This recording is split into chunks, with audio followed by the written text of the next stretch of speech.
오늘 할 차례가요 16쪽입니다. 책 한번 보실래요?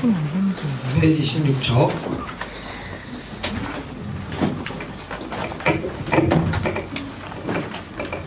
(16쪽에서요) 33쪽까지 한번 보십시다. 이렇게 한번 잡아보실래요? 저처럼? 얼마 안 되죠? 네, 이 부분을 서로 강의를 할 예정이고요. 아마 제가 이 부분을 다 못해요. 늘 해봤는데. 그래서 여러분들이 한번 꼭 읽어보셔야 될 것 같고요. 일단 서로는 구속사의 총론을 설명하는 건데요. 성경을 왜 읽어야 되는지에 대한 설명을 하게 될 거고요.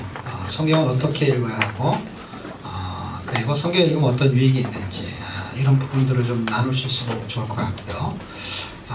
성경을 공부하는 시간이 아닌 거를 숙지하셔야 합니다. 그러니까 성경을 공부하러 오셨다면 잘못 오신 거예요. 다시 말하면 성경을 공부하려면 성경 공부 프로그램으로 가셔야 돼요. 성경 읽기는 성경 공부가 아닌 거 아시죠? 네. 이건 성경을 읽는 프로그램이에요. 그러니까 성경을 가르치진 않아요. 그러니까 혹시 성경을 배우려고 오셨다면 생각을 바꾸셔야 돼요. 여러분 성경을 스스로 읽으려고 하는 거를 배양해야 되는 거지, 뭘 배우려고 왔다 그러면은 성경 공부를 가르치는 프로그램이 굉장히 많아요. 그걸 배우시면 돼요. 그리고 더 깊이 배우려고 한다. 그럼 이제 신학교를 가시면 돼요. 네. 그러니까 야 이거 뭘 안 가르쳐주냐 할 때 가르쳐주는 게 아니고요. 어떻게 하는 원리를 배우셔야 돼요. 원리. 왜 읽어야 되는지를 아셔야 돼요. 그 다음에 왜 읽을 수밖에 없는지, 그리고 읽으면 어떤 유익이 있는지, 원래 어차피 이런 패턴이거든요. 자, 그러면 일단은 목표와 목적을 정하는 게 굉장히 중요합니다. 자, 여러분 이 강의를 지금 두 번째, 한 번 이상 들으신 분 손 한번 들어보실래요? 두 번, 세 번. 네, 감사합니다. 자, 처음 오신 분하고 이제 강의를 들었던 분들이 이제 섞여 있어요. 그쵸? 섞여 있다는 얘기는 뭐냐면, 한 번 들은 분들이 이제 또 들어야 되는 어떤 당위성이 있었겠죠. 그쵸? 그런데, 처음 듣는 분을 위해서 제가 강의를 할 수밖에 없을 것 같아요. 그리고, 처음 듣는 분들이 숙지해야 될 부분이 있는데, 그 내용은, 왜 읽어야 되는지에 대한 분명한 목적의식을 첫날 잡으셔야 돼요. 그래서 제 강의는 첫날 오지 않으면은 굉장히 손해를 보게 됩니다. 왜냐하면 그 다음 주부터는 내용을 설명해요. 내용을 설명하는데 동기부여가 안 된 상태에서 내용을 공부하는 거와 동기부여가 된 상태에서 진도를 따라가는 거는 완전히 틀린데 사람들이 잘 몰라요. 첫 시간을 굉장히 귀한 시간인데 이 시간을 놓치는 사람들이 대부분 있습니다. 왜냐하면 진도는 다음 시간부터 나가거든요. 근데 진도 나가는 건 별로 중요하지 않아요. 어차피 다 못 가르쳐요. 다 설명 못 해요. 왜냐하면 1주차의 분량의 내용이 창세기 1장에서 출애굽기 24장까지예요. 그러니까 그 일주일 동안 그만큼 읽어야 되는 분량이죠. 하루하루 해서. 그럼 그 부분을 제가 약간 썸머리를 해주는 건데, 하루치서부터 6일치가 한 주치를 계산을 해요. 그러면 하루치를 10분씩 설계해도 60분이잖아요. 그렇죠? 근데 하루치 분량이 10장이 넘어요. 그러니까 창세기 1장에서 11장 창조시대에 해당되는 내용이잖아요. 그거를 90분에 강의하기가 쉽지 않아요. 다시 말하면 그게 하루치인데 10분에 설명하기가 쉽지 않단 말이에요. 그러니까 이거는 성경 공부가 아닌 걸 이해하셔야 되고, 또 하나는 사람들이 책을 읽으면서 이게 교재예요. 책을 읽으면서 성경을 이렇게 도움을 주는 패턴으로 만든 거예요. 그러니까 성경을 해석해 놓은 책이 아니에요, 이 가이드는요. 왜냐면 여러분이 책을 처음 보신 분은 책의 내용을 파악해야 되는데, 일단 첫 시간에 이 책이 어떤 의도로 쓰여졌는지를 알고 읽으면 되게 도움이 되거든요. 물론 여러분이 보시면 알겠죠. 근데 설명을 듣는 게 훨씬 속도감이 있는 거거든요. 자, 이 내용은 하루치가 2페이지 반 분량이에요. 이 책으로. 2페이지 반 분량이라는 얘기는 글자 크기라든지 좌우에 무슨 그림들이 들어가서 굉장히 커 보이죠. 실제는 제가 원고를 쓸 때 A4 한 장하고 3분의 1 분량이에요. 그러니까 굉장히 양이 얼마 안 되는 거예요, 하루치가. 한 10분이면 충분히 읽을 수 있어요. 하루치 분량을. 근데 그 하루치의 내용이 성경으로는 한 10여 장 된단 말이에요. 10여 장 되는 거를 A4 한 장에 썼다는 얘기예요. 그러니까 창세기 1장 무슨 뜻, 2장은 무슨 뜻, 이런 개념으로 해석한다고 한다면 사실은 초점만 잡아놓은 책이 돼요. 그렇게 쓴 이유가 있어요. 그것은 성경을 읽게 만드는 목적으로 책을 쓴 거예요. 다시 말하면 이 책이 두꺼워 버리잖아요. 그러면 성경을 읽을 시간이 상대적으로 줄어들게 돼 있어요. 근데 사람들은 어떨 때 어떤 책을 골라야 될지를 잘 몰라가지고 성경 통독 교재가 성경책보다 더 두꺼운 걸 골라요. 그러면은 그 책을 읽다가 성경 읽을 수가 없어요. 그리고 자료가 있고 이렇게 알면 좋지 않냐? 그건 성경 공부라니까요. 아까 얘기한 대로 성경 공부하려면은요 주석 갖다 놓고 보면 되잖아요. 성경을 읽기 위해서 주석을 갖다 놓고 읽으면은요 성경 읽을 수가 없잖아요. 왜 그러냐면요. 성경을 읽는 거, 큐티하는 거, 성경 공부 이 세 가지가 주를 이루는 패턴이에요. 그런데 뭐가 아주 잘 돼 있냐면요. 큐티하고 성경 공부는 아주 학습이 잘 돼 있어요. 그러니까 성경 공부도 종류가 있겠죠. 그렇죠? 인물별 성경 공부, 역사적인 성경 공부, 배경적인 성경 공부, 뭐 그런 시대적인 성경 공부 이런 공부가 굉장히 많습니다. 뭐 1대1도 있고 여러 가지가 있잖아요. 그런 성경 공부에 굉장히 익숙해져 있어요. 왜냐하면 신학이 발달했기 때문에. 그래서 수준도 굉장히 높아요.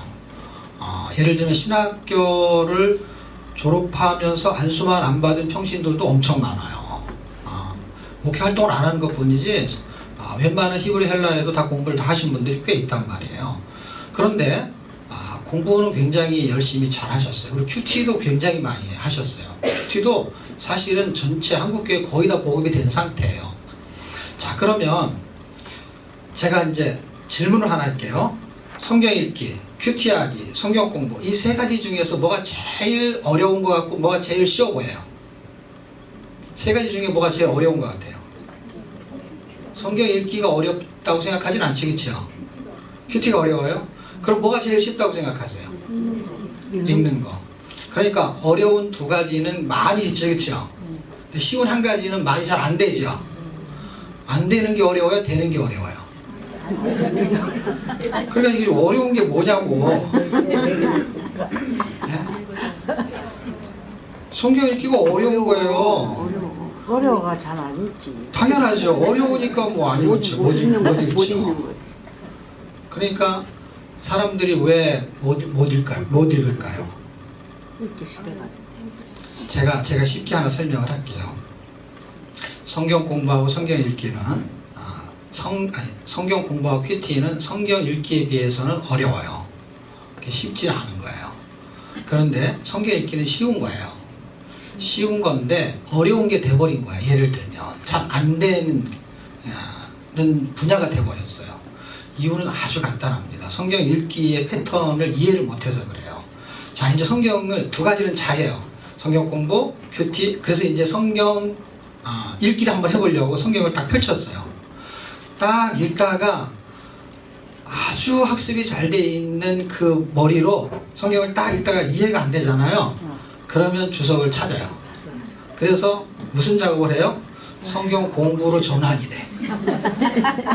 제 말 이해할 수 있어요? 예. 그러다 그 다음에 또 그래서 좀 읽다가 또 그 엄청난 습관이 이미 성경 읽기를 방해하고 있었던 거예요. 또 하나는요. 성경을 쭉 읽다가 그걸 큐티하고 있어요. 제가 하는 프로그램에 참여했던 아주 유능한 선교사님 한 분이 강의를 잘 들으세요. 이것도 듣고 또 연대기 하는 강의도 듣고 들으세요. 그런데 그분이 제일 못하는 게 뭐냐면 성경을 못 읽어내요. 그러니까 하루 읽으면 읽어야 되잖아요. 이건 읽는 프로그램이잖아요. 그 사람은 읽으러 오는 게 아니라 공부하러 온 거예요. 알고 봤더니. 그래서 읽지를 못하는 거예요. 강의는 한 번도 안 빠져요. 모임도 안 빠져요. 멀리서도 와요. 근데 강의를 들으러 오는 거예요. 그럼 뭐 하려고요? 그분은 신학도 다 하신 분이에요. 그런데 성경을 딱 읽으면 왜 안 읽어지는가? 재밌죠. 성경을 딱 보면은요. 서론본론 결론 소대지 구분이 그냥 촥 되는 거예요. 한 장을 읽으면. 그러니까 그걸 구분하는 게 갑자기 보이니까 어떻게 돼요? 성경 공부화가 됐고 큐티화가 돼버렸어요. 이걸 읽어지지가 않는 거예요. 안 나가는 거야, 안 나가요. 지금 우리가 바꿔야 될 고정관념이 뭐냐면요. 성경 읽기는 이해하는 게 아닌 거예요. 그냥 공부가 아니에요. 감각적인 성경 읽기를 제가 오늘 소개를 하려고 하는데요. 공부식 성경 읽기는요, 성경이 안 읽어지게 되어 있습니다. 큐티식 성경 읽기도 성경은 안 읽어지게 되어 있어요. 그래서 못 읽었던 거예요. 물론 그 이유는 그거 하나만 있지 않습니다. 이유는 굉장히 큰 이유가 있는데 제가 시간이 되면 그 이유를 설명할 거고 시간이 안 되면 생략할 수밖에 없어요. 서론에 해야 될 분량은요 3시간 이상을 해야 돼요. 서론, 성경을 왜 읽어야 되느냐가 3시간 이상 해야 된단 말이에요. 제가 JDS에서 강의를 하는데 그때 강의하는 내용이 뭐냐면 성경 통독 개론을 강의해요. 신학교에서도 강의를 하는데 제가 성경 읽기 개론, 성경 읽기 학 개론이라는 책을 쓰고 싶었거든요. 큐티라든지 성경 공부는 자료가 굉장히 많은데 성경 읽기는 학문적으로 전개된 내용이 전혀 없습니다.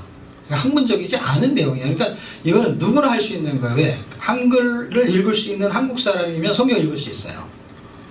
영어로 돼 있는 건 영어로 읽으면 돼요. 그러니까 글을 읽을 수 있으면 읽을 수 있는 거예요. 근데 글을 읽는다고 해서 큐티를 할 수는 없어요. 나이가 어리면. 그 다음에 글을 읽을 수 있지만 나이가 너무 어리면 성경 공부 난이도 있는 건 못해요. 그러니까 성경 공부와 큐티가 훨씬 어려운 게 분명한 거고 성경 읽기는 굉장히 쉬운 거야. 왜? 어린애들도 할 수 있어요. 근데 어린애들은 잘해요. 상대적으로. 왜 그럴까요? 아까 제가 힌트를 줬잖아요. 감각적인. 네. 어린아이들은요 그거를 큐티하려고 읽지 않아요. 어린아이들은요 그거를 공부하려고 읽는 게 아니에요. 그냥 엄마가 읽으라니까 읽는 거예요. 선생님이 읽으라니까 읽는 거예요. 그런데 교회에서 성경 읽기 굉장히 강조해야 안 해요. 하죠. 아무리 목사님 말해도 안 읽잖아요. 누가? 어른들만. 안 읽는 거잖아요. 성경 공부도 하고 큐티도 하는데 성경 읽기만 안 하는 거잖아요. 이유는 불문하고 어쨌든 안 하는 거잖아요.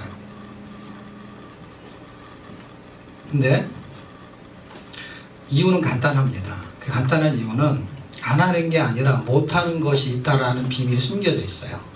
그게 뭐냐면 지식 때문에 그래요. 내가 갖고 있는 지식이요 이렇게 딱 판단력이 한 번에 생기게 돼 있어요. 여러분이 생각하는 기준으로 잘생기고 못생긴 거 있어요 없어요? 그게 표준하고 상관없이 여러분 기준으로. 그럼 딱 보면은 집에 가서 그걸 큐티하고 공부를 해야만이 저놈은 잘생겼다 못생겼다 이게 나와요? 아니면 보는 즉시 나와요? 그게 지식이 이미 입력돼 있어 그런 거야. 나는 이거는 싫어해, 이건 좋아해. 냄새도 똑같지, 그렇죠? 냄새를 맡으면 역겨운 게 있고 탁 맡으면은 좋은 게 있죠. 그거를 집에 가서 묵상하고 결정해요? 그러지 않죠. 여러분 딱 주일날 딱 봤는데 아는 집사님이 머리를 하고 왔는데 꼴벌견이야. 그냥 쳐다보니까 그냥 그 마음이 들었어요. 근데 그 말을 내뱉을 수만 없는 거지 내 머릿속에 이렇게 움직여 안 움직여요? 움직여요. 그래갖고 집에 가서 누구한테라도 말을 해야지 이걸 도저히 참을 수가 없어요. 그래서 집에 가서 자기 남편한테는 얘기를 하는 거야. 여보 그 누구누구 집사 있잖아. 그 사람 머리를 하고 했는데 이상하게 꼬아갖고 왔어. 그냥 자기 혼자 느낌을 말하는 거죠. 성경을 읽다가도요 그 성경 읽다가 지식이 움직이게 돼 있습니다. 그래서 뭔가 내가 아는 것들이 전혀 없을 때는 더 잘 읽혀요. 그런데 좀 알기 때문에 안 읽어진다는 걸 혹시 아십니까? 조금 알기 때문에 궁금한 거예요. 아무것도 모르면 아무것도 궁금하지 않아요. 그래서 읽는 패턴이 어떤 식으로 읽냐면 이제 좀 알아가지고 밑줄 긋던 내용들이 혹시 있죠, 그렇죠? 창세기서부터 이렇게 쭉 밑줄 긋던 게 있어요. 그러면은 뭐가 있냐면 쭉 읽다가 그것만 눈에 보이는 거예요. 계속 내가 원하는 거, 내가 듣고 싶은 거, 내가 배우고 싶은 거, 그것만 골라서 읽게 되는 것이죠. 그래서 읽기의 패턴이 전혀 다르다는 걸 인식을 했으면 좋겠고, 그리고 읽기를 방해하는 것이 내가 갖고 있는 지식일 수 있다는 것도 한번 생각해 보는 게 좋겠습니다. 그래서 일단 읽어내는 게 굉장히 중요한데, 읽는 패턴, 제가 성경만 한 10년을 읽어봤거든요. 그러니까 성경만 10년 읽었다는 건 어떤 의미냐면, 이런 강의도 많이 없을 때 하루에 10시간 이상씩 성경을 읽었거든요. 그러니까 성경을 읽다가 자고, 성경을 읽다가 밥 먹고, 성경을 읽다가 교회 가고, 성경을 읽다가 신방 가고, 성경을 읽다가 화장실 가고, 이렇게 한 거예요. 그러니까 밥만 먹으면 성경 읽는다고 사람들이 말하죠. 그럼 밥만 먹나? 성경을 읽다가 밥을 먹는 거라니까. 성경을 읽다가 밥도 먹고 간식도 먹고 성경을 읽다가 운동도 하고 하는데, 운동은 할 시간이 그렇게 많지 않으니까 책상에 앉아서 성경을 읽다가 밥 먹을 때 식탁에 걸어갈 때가 운동하는 시간이에요. 좀 짧죠, 그렇죠? 그냥 성경만 읽어보니까요, 성경은 쉽게 깨달아지지 않는 책인 거를 깨달았어요. 성경은 깨달아지지 않는 책이에요. 성경은 이해가 안 되는 책이라는 걸 제가 이해했어요. 그러니까 여러분이 빨리 이해하는 게 좋습니다. 성경은 이해가 안 되는 거예요. 성경은 깨달음을 주는 책이 아니에요. 전혀 그런 책이 아니에요. 그러니까 성경이 어떤 책인지를 일단은 먼저 가늠해야 되는데, 성경은 우리에게 믿음을 주려는 목적을 갖고 있어요. 믿게 하겠다는 거예요. 믿게. 근데 이해가 안 되는데 어떻게 믿어요? 여러분이 처음 예수 믿을 때 이해가 돼서 믿은 것 같아요? 아니면 깨달음이 와서 믿은 것 같아요? 아니면은 그냥 믿은 것 같아요? 그냥 왜 믿냐고. 생각을 하고 믿어야죠. 무슨 생각으로 믿은 거죠? 어떻게 생각하면요, 생각을 하는 사람은 안 믿어요. 그러니까 생각이 들어오는, 지식이 들어오는 사람은 믿을 수가 없어요. 왜냐하면 생각으로, 상식으로, 깨달음으로 이해되는 내용이 원천적으로 아닌 거거든요. 2000년 전에 예수님이 나를 위해서 죽었다는 것 자체도 이상한 거고요. 내가 태어나기 전에도 미리 죽어놓고 네가 지을 죄를 위해서 미리 죽어놓은 거잖아요. 이게 시차가 안 맞지, 시차가. 예? 내가 무슨 죄를 지을지도 모르고서 죽어놓은 거잖아요. 그리고 그것을 2000년 지난 다음에 그거를 믿는다는 거잖아요, 우리가. 내 죄 때문에 죽으셨다는 걸. 어떻게 죽었는지도 잘 몰라요, 사실은. 영화나 좀 봐야 알거나, 아니면 성경에 그 부분을 특별히 클로즈업 시키지 않는 이상에는 이게 알아지지 않는 거예요. 그럼에도 불구하고 기적적으로 그리스도가 하나님의 아들이고 나의 죄를 위해서 죽으신 구세주라는 걸 믿었어요. 지식적이 전혀 않거든요. 학문적이지 않아요, 이거는요. 그럼 성경 내용이 뭐냐? 그 내용이 성경의 핵심이에요. 그 내용이 핵심인데 다른 거는 그런 핵심이 아닌 다른 거, 그걸 알게끔 하는 부수적인 내용들, 그 내용들은 이해가 될 만한 게 있을까요? 구원 받고 나서 하나님의 자녀가 됐어요. 그리고 성경이 우리에게 굉장히 뭔가를 요구해요. 그 요구하는 게 이해가 되는 내용이 혹시 있을까요? 이해가 되는 거. 그러니까 야, 정말 그럴 것 같아. 예수님이 사람들 많이 모아놓고 내가 하늘에서 내려온 만나야 이렇게 말하잖아요. 아무도 안 믿어요. 믿을 수가 없어요. 요셉의 아들인 걸 알잖아요. 아무도 안 믿어요. 그리고 자기를 먹어야만이 영원한 생명을 얻을 수 있다. 아무도 안 믿으니까 다 가잖아요. 그렇죠? 믿을 수 있는 내용이 아무것도 없다니까요. 제가 가끔 예를 하나 드는데, 자매님들이 많아서 예화가 별로 적중하진 않을 것 같은데, 형제들이 주로 많이 읽는, 교회 안 다니는 형제들일 가능성도 있지만, 무협지라는 게 있어요. 그렇죠? 들어보셨나요? 무협지 내용은 재밌어서 하루 저녁에 다 읽는데요. 장편 무협지를. 그러니까 재밌다는 거예요, 재미없다는 거예요? 재미있는 거. 재미있죠. 재미있으니까 읽혀지는 거예요. 그러니까 성경이 재밌으면 읽혀질까 안 읽혀질까요? 재미가 없다는 거잖아요. 그런데 내용은 같아. 너무, 제가 이걸 읽어보고요, 너무 놀라운 게 뭐냐면요, 무협지하고 성경의 내용이 같은 내용이에요. 알고 봤더니. 이해할 수 있겠어요, 제가 하는 말을? 무협지에 축지법이 나와요. 축지법이라는 글자 그대로 안 나오지만 축지법의 의미를 알죠, 그렇죠? 여기서 그냥 한 발 한 발 걸어가는데 저는 날아가요, 그냥 사람이. 그런데 그렇게 빌림이 날아가거든요. 안 읽어보셨어요? 나오잖아요. 거기 축지법이라고 안 쓰지, 각기 축지법인 거예요. 그럼 날아간단 말이에요. 매트리스 같은 거 보면은 사람이 총에 맞아 죽어야 되는데 다시 살아나지, 그쵸? 여기 성경에는 죽은 사람 살아나는 게 많지, 그쵸? 그 다음에 군인들은 홍해를 건너면서 빠져 죽는데 할머니, 할아버지, 이약과 끌고 가는 사람들의 60만은 안 죽고 그냥 건너가요. 앞뒤가 안 맞지, 그쵸? 네. 이상하잖아요. 그러니까 무협지가 다 그런 유의 내용인 걸 아시죠? 그렇죠? 거짓말이에요. 그렇죠? 그런데 재밌어. 너무너무 궁금해. 그 다음 게 궁금한 거야. 왜냐하면 어떻게 또 거짓말이 등장해가지고 살아나거나 어떻게 이 묘사되는 게 100% 거짓말이에요. 그런데 너무 재밌어요. 그런데 성경도 무협지 내용하고 비기면은 더 하면 더했지 덜 하지 않아요. 그런데 이상하게 재미가 없어요. 이유가 뭘 것 같아요? 지금 저는 무협지를 얘기하려는 게 아니라 여러분이 제가 하는 말을 이해하면은요, 성경을 왜 읽어야 되고 성경에 어떤 호소력이 있는지를 발견하게 만들려고 하는 거예요. 근데 여러분이 스스로 찾아야 돼요. 왜냐하면 제가 아까 그랬잖아요. 성경을 가리키는 게 목적이 아니라, 그렇죠? 성경을 읽게 만들고 성경을 읽어서 여러분 것이 되게 만드는 게 목적이에요. 그래서 저는 강의에 이 책의 내용에 이 강의를 잘하려는데 별로 관심이 없는 사람이에요. 아주 특이한 사람이에요. 다시 말하면 이 책 내용을 다 설명을 안 해요. 일부러 안 해요. 왜 그러냐면 여러분이 읽으면 이 책 내용을 알 거 아니에요. 그렇죠? 근데 이렇게 쓸 수밖에 없는 하나님의 인사이트가 있을 거 아니에요. 그렇죠? 그거는 책에 안 써 있어요. 그 책에 안 써 있는 얘기를 하는데 사람들은 막 뭘 자꾸 받아 적어요. 그리고 아직 강의를 왜 진도로 안 나가냐. 그 집에 가서 읽으면 다 읽을 수 있는 내용이잖아요. 그렇죠? 여기다 부연 설명하면요 90분 안에요 한 주치도 설명을 제대로 할 수가 없어요. 그냥 요점 정리하고 끝나는 거고, 거기다가 그냥 뭐라 그럴까, 임팩트 있는 얘기 하나를 던져서 사람들한테 감동을 일으키는 거는요 별 의미가 없거든요. 왜냐하면 여러분이 성경을 직접 읽고 하나님을 만나야 되거든요. 어떤 하나님이냐면 성경을 이렇게 쓸 수밖에 없는 그 하나님. 그런데 내가 여태까지 재미없게 읽지 않았고 이해가 안 되고 깨달아지지 않았던 이 성경을 읽게 만드는 게 제 강의의 목적이거든요.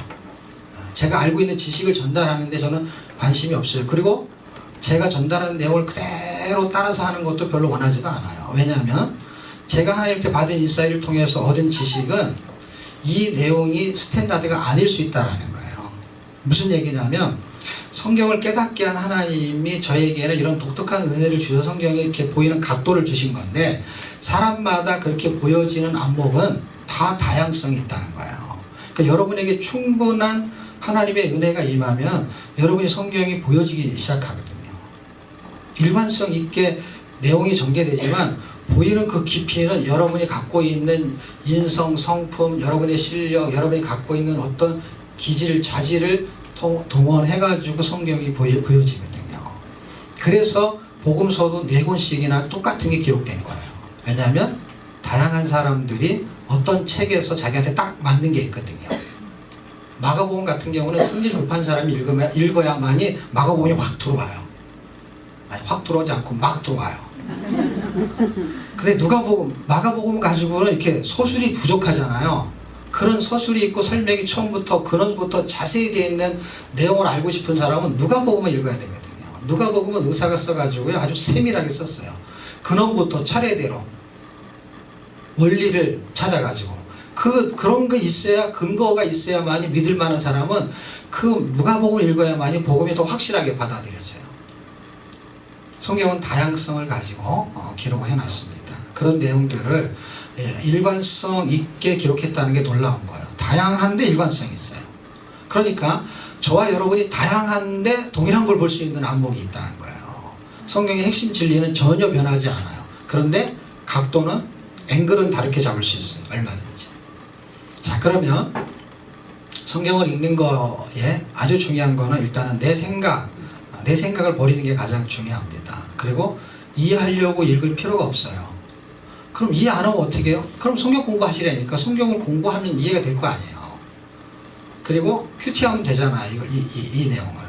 근데 그냥 읽는 패턴이 또 하나 있다라는 거. 예를 들면 큐티하고 성경 공부하는 패턴이 저 다른 거 아시죠? 그렇죠? 성경 공부를 큐티처럼 하지는 않잖아요. 그렇죠? 큐티를 성경 공부처럼 하지 않잖아요. 왜냐하면 큐티를 하면 성경 공부도 될 수 있고 성경을 공부하면서 큐티가 될 수도 있어요. 어떤 이렇게 겹치는 부분이 있겠죠. 그렇죠? 어떤 여집합이 있겠죠. 그러나 패턴이 다른 거야. 패턴 자체가 다른 거예요. 읽기도 패턴이 다른 거예요. 그러니까 읽기를 큐티식으로 할 필요가 없고 읽기를 공부식으로 할 필요가 없어요. 읽기는 그냥 읽기식으로 하는 거예요. 그러니까 가장 쉬운 방식을 선택하는 거예요. 그런데 여전히 여러분 발목을 잡을 거예요. 어떻게? 읽다가 보면은 무슨 다른 책들을 보거나 무슨 사전을 찾아보거나 이걸 하지 말아야 되는데 이게 습관이 된 거예요. 그래서 몇 개월을 저한테 훈련받으신 선교사님도 그게 안 되는데 계속 제가 이걸 강조하니까 한 6개월 이상을 공부하고 나서 조금 읽어지기 시작한대요. 그렇게 쉬운 게 가장 어려운 프로그램이 됐습니다. 이유는 아주 간단합니다. 디모데전서 4장 13절에는 이런 말씀이 있어요. 바울이라는 사람이 3차 전도여행 때 세운 교회가 예배소 교회예요. 예배소 교회를 세워놓고 그 디모데라는 사람한테 예배소 교회의 담임 목회를 맡기고 선교지를 떠났어요. 그리고 내가 이럴 때까지, 내가 다시 올 때까지 디모데, 내 사랑하는 아들 디모데야, 네가 이 세 가지 사역을 반드시 디버트, 헌신하고 청렴하기를 바란다 하면서 세 가지 사역을 맡겼는데, 하나가 읽기, 그 다음에 가르치기, 그 다음에 프리칭, 설교하기. 이 세 가지를 살펴보니까 하나는 성경 읽기고, 하나는 성경 공부고, 하나는 설교하기였어요. 이 세 가지를 디버트 하라고 했어요. 그런데 영어 성경을 살펴보면 한국말이 빠져있는 게 있는데, 그게 뭐냐면 공적인 성경 읽기로 되어 있습니다. 나머지 두 가지는 공적으로 해요. 공예배 때 하는 게 뭐예요? 성경 설교하기죠. 그렇죠? 그 다음에 성경 공부도 거의 공적으로 하죠. 그렇죠? 그런데 읽기만, 성경 읽기만 퍼스널로 바뀌었죠. 근데 원래는 이게 퍼블릭이었어요. 퍼블릭 성경 읽기가 어느 날 퍼스널로 바뀌어버렸어요. 그래서 지금도 어때요? 지금도 교회에서는 구역 식구들한테 보면 자기 구역 식구들 성경 읽는 거 적어놓는 교회들이 좀 지금도 있는 것 같아요. 그래서 경쟁을 시키죠. 구역별로 다 통계를 내서 성경을 일주일에 얼마큼씩 읽게 만드는 거예요. 근데 개인적으로 읽는 거예요, 다. 그런데 개인적으로 읽는 게 얼마나 힘들어졌냐면요, 성경을 개인적으로 잘 안 읽어져요. 그래서 교회가 수련회처럼 해요. 그래서 1년에 한 번 일독하는 프로그램을 합니다. 그래서 한국교회 하나님이 많은 복을 주셔서 성경 읽는 프로그램이 많이 개발이 되고 성경을 읽는 분들이 많아졌어요. 그런데 공적인 프로그램으로 하는 교회는 그렇게 많지 않아요. 근데 교회가 원래 공적으로 성경 읽기를 했다는 거예요. 그 전에도 했었어요. 자, 제가 말한 건 신약시대고요. 그 전이라는 건 구약시대예요. 구약시대에 절기가 되면은 늘 토라, 율법서 읽어야 되고요. 유월절 때도 성경 읽어야 되고요. 뭐 출애굽기 같은 거 읽어야 돼요. 아가서도 읽었어요. 유월절 같은 때요. 특별한 책이죠, 아가서는요. 그러니까 절기가 되면 성경을 읽었다는 얘기는 뭐예요? 성경을 공적으로 했다는 거. 절기라는 거는 매년 반복되는 그 예배의 행태이기 때문에요. 그런데 지금 우리는 성경을 그렇게 읽지는 않습니다. 그리고 성경을 읽는 것에 대한 목적 자체를 놓쳐버렸어요. 공적으로 성경을 읽게 만들었던 이유는요, 외부의 적을 막아내기 위한 하나의 방편이었는데, 그 부분을 성경을 정확하게 읽는, 성경을 읽는 분, 성경을 읽게 하시는 분들도 그 부분을 강조하지 않아요. 다시 말해 성경 읽게 하면서 성경이 어떤 내용인지에 대한 썸머리 해주는 걸로 끝나요, 그냥. 그래서 이 창세기 이 부분은 이런 내용입니다 하고 그 내용인 걸 숙지하고 읽으십시오 이렇게 해요. 그래서 강의를 먼저 하고 썸머리를 먼저 하고 읽게 만들어요. 저는 그 패턴으로 하지 않거든요. 이유는 간단해요. 그거는 책을 보면 돼요. 어떤 책이요? 개론책에 다 나와 있는 거예요, 구조가. 그런데 거기서 주시는 은혜는 사람마다 다 다른 거예요. 다르다는 건 뭐예요? 그거는 책만 보면 다 기본적인 그 아웃라인을 잡아주게 되는 거예요. 근데 내가 성경 읽는 거잖아요. 왜냐면 그 내용이 정확한 내용이 아니거든요. 그거는 몇 장에서 몇 장까지가 그런 내용이 구조적으로 나와 있다는 뜻이지, 그 내용을 통해서 하나님 나한테 하시는 말씀이 다른 거거든요. 그러니까 사실은 성경을 읽고 그 성경을 읽은 내용을 내가 나눠야 되는데 이걸 지금 거꾸로 하고 있는 거거든요. 왜 거꾸로 하게 됐느냐? 내용을 모르기 때문에 거꾸로 하게 된 거예요. 그러면 그게 결국 성경 공부화가 되는 거거든요. 읽기가 성경 공부화가 돼버렸어요. 왜 그렇게 할 수밖에 없었냐면 이게 읽는데 답답한 거예요. 답답하니까 그 내용을 알려주면 그 내용이 그런 에스겔이 그런 뜻인지를 감각을 가지고 읽겠다는 거거든요.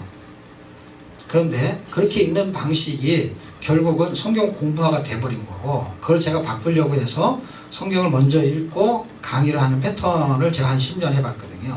그거는 성경이 직접 말씀하시는 걸 더 많이 들을 수 있는 감동이 있어요. 그래서 제가 감각적인 성경 읽기를 개발하게 됐는데, 그 강박적인 성경 읽기는 특별히 공부할 게 없어요. 예를 하나 들면 이런 거예요. 사람이 이렇게 말을 해요. 말을 하는 거를 소리를 듣고 그 소리를 그리면 글자가 되는 거예요. 그게 한국말이에요. 그래서 한국말은 소리 글자라고 해요. 그래서 소리를 듣고 그리는 거예요. 그러면 그리다 보니까 그게 글자가 된 거예요. 그래서 그 소리가 문장화 돼가지고 뭘 말하려고 하는 문장을 쭉 길게 쓰면 거기에 의미가 담겨져 있는 거예요. 그런데 한문은 말하는 소리 안에 뜻이 담겨져 가지고 뜻으로 글자를 써요. 그래서 소리 안에 뜻이 담겨버려요. 그런데 우리는 더 길게 말해야만 그 소리의 안에 담겨있는 문자의 의미를 이해할 수 있어요. 그래서 문장을 다 읽어야 돼요. 다 읽어야만이 그 의미를 발견할 수 있어요. 그런데 사전적인 지식보다 이게 훨씬 중요한 공부예요. 이거는 읽어야만 알 수 있는 패턴이에요. 그리고 반복해서 읽어야 되는 이유는 뭐냐면 반복해서 읽어야만이 소리 안에 담긴 의미를 축출해낼 수 있는 힘이 생겨요. 에너지가 생겨요. 근데 우리는 이걸 안 하고 뭐 했냐면 그렇게 읽으면 담겨져 있는 의미를 공부화해가지고 했어요. 그런데 그걸 정확하게 공부가 되지 않기 때문에 성경 읽기가 잘 안 되는 거예요. 창세기 공부 다 했잖아요. 그렇죠? 출애굽기 공부 다 했어요. 레위기는 공부를 다 해도 잘 모른다 그래 사람들이. 창세기, 출애굽기, 레위기 공부를 했어요. 레위기 공부를 하면은 공부된 상태에서 성경을 읽으면은요 공부된 걸로 기억을 한단 말이에요. 근데 공부된 거 외에 말하는 의미는 공부가 안 됐기 때문에 이해를 못 하는 거예요. 자 보세요. 읽어야만이 이 패턴을 바꿀 수 있어요. 어린아이가 갓난아이가 말은 잘 못해요. 근데 이렇게 응애라는 소리 내는 거 아시죠? 그쵸? 그 소리는 내요. 그런데 응애라는 소리를 그대로 글로 적으면 그 소리를 글로 적으면 그냥 응애예요. 그쵸? 거기에 담긴 뜻이 뭐가 있을까요? 네, 여러분들이 자매들이기 때문에 다 아시네요. 그러면 배고프다 그러면 밥을 달라 그러면 되지 왜 응애라고 하냐고요? 그렇죠. 말을 못하니까요. 자, 말을 못하지만은 표현을 한 거죠. 그렇죠? 표현을 해서 그 표현하는 거 안에는 자기의 생각이나 자기의 뜻이나 자기의 마음이나 자기가 원하는 욕구나 그것이 거기에 담겨 있는 거 맞죠? 그러니까 응애라고 했을 때 아이를 낳아보지 않은 처녀는 무슨 말인지 모를 수 있는데 그 아이를 낳은 엄마는 응애가 젖달라는 소리인지를 의미를 파악할 수 있어요. 그런데 젖을 먹었는데 또 응애를 할 때가 있어요. 먹었으니까 화장실 가야 되는데 기저귀를 갈아달라는 말도 말을 할 줄 모르니까 그렇게 응애라고 했겠죠. 그런데 그건 누가 할 수 있죠? 그 아이를 키워본 사람만 알 수 있죠. 성경 읽기는 그런 패턴이에요. 성경을 읽어야만이 그 의미를 파악할 수가 있어요. 그 의미를 공부해서 아는 거하고는 전혀 차원이 달라요. 우리는 공부한 걸로 접근을 하려고 하는데 여전히 성경이 안 읽어지고 여전히 성경의 의미를 파악하지 못하는 거거든요. 여러분이 여기 처음 초행길인 분들은요, 제가 여기서 보면 저 건물이 보이고요. 건물 뒤에 분명히 또 다른 건물이 있으면서 그 중간중간에는 골목길 같은 게 있겠죠. 도로가 여기 있으니까 저쪽은 이제 큰 길이 아닐 경우에는. 그러면 이 동네에서 오래 산 사람이면은 이 앞에 장벽, 예를 들면 집에 가로막혀 있어도 저 뒤에는 어떤 건물이 있고 거기는 도로가 얼마나 큰 도로, 작은 도로가 있겠다라는 걸 알죠. 그렇죠? 처음 보는 사람은 벽에 갇혔기 때문에 뒤에 뭐가 있을지는 생각을 할 수 있지만 보이지가 않죠. 그러면 그 사람은 거기 가보면 알 수 있고요. 지도를 보면 알 수 있어요. 그러나 여기서 살아본 사람은요. 여기서도 어떻게 해요? 지도를 보는 것처럼 저 뒤에는 뭐가 있는지를 느낄 수가 있어요. 성경을 여러분이 직접 읽어야만이 성경을 지도처럼 볼 수 있는 안목이 생겨요. 그런데 그러려면 성경을 일단 읽어야 되거든요. 근데 읽는데 어떻게 읽어야 되냐? 전체의 구조를 알고 읽어야 되거든요. 그래서 제가 전체 구조를 오늘 좀 설명을 해보려고 해요. 어차피 다음 주부터는 창세기부터 읽어야 되잖아요. 읽어야 되는데 지금 제가 이번 주에 설명할 내용이 성경의 전체 구조를 가지고 읽으셔야 됩니다 하는 이야기를 해보려고 해요. 여러분이 혹시 아이들이나 혹시 여러분들도 함께 퍼즐을 사서 맞춰본 적 있습니까 혹시? 그럼 퍼즐을 살 때 조각이 많을수록 맞추기가 어려운 거 아시죠? 복잡할수록 맞추기가 어렵죠. 그런데 맞추기 어려운 걸 주로 사서 맞추니까 아니면은 그냥 네모난 상자 있다 마는데 그림이 4조각이야. 그런 걸 사서 맞춥니까? 그냥 이런 거는 맞출 필요가 없잖아요. 그렇죠? 그러니까 한 번에 맞추기 어려운 걸 사니까 굉장히 조각이 많은 걸 맞추는 거예요. 그렇죠? 며칠 걸리든 아니면 몇 시간이 걸리든지.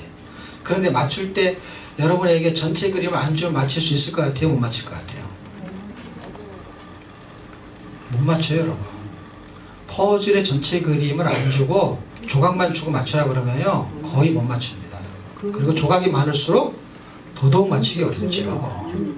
그런데 퍼즐을 파는 사람이 전체 그림을 줘야 안 줘요? 줘요. 줘죠. 지금 성경 읽기 아주 좋은 패턴은 뭐냐면요, 전체 그림을 그리고 읽으셔야 되거든요. 자, 그런데 전체 그림을 봤다고 치자고요. 지금 퍼즐을 해요. 지금 제가 성경 퍼즐 맞추기를 좀 설명하려고 해요. 자, 퍼즐을 이렇게 딱 전체 그림을 봤어요.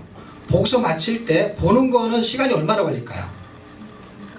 아무리 길어도 10분도 안 걸리고요, 5분도 안 걸려요. 왜냐면 그림 그냥 한번 이렇게 보는 거거든요. 한눈에 들어오는 거지 그림을 연구하지도 않아요. 왜냐면 그런 그림들이 그냥 자연이면은 뭐 말이 있거나 아니면 산이 있거나 이렇게 한눈에 보이는 거예요.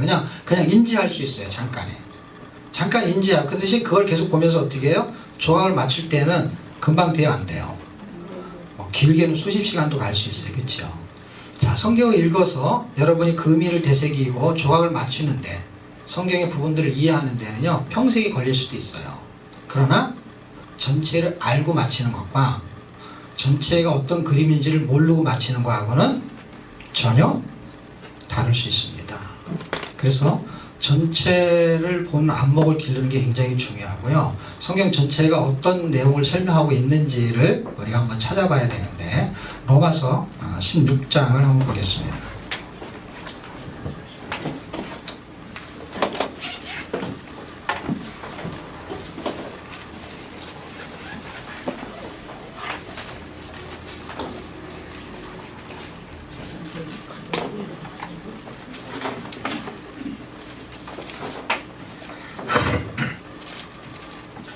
(16장) 25절, 26절, 27절까지 있는데요. 25절과 27절은 눈으로 보시고요. 26절만 우리 같이 한번 읽었으면 좋겠습니다. 시작. 이제는 나타나신 바 되었으며 영원하신 하나님의 명을 쫓아 선지자들의 글로 말미암아 모든 민족으로 믿어 순종하게 하시려고 알게 하신 바, 그 비밀의 계시를 쫓아 된 것이니 이 복음으로 너희를 능히 경고케 하시리.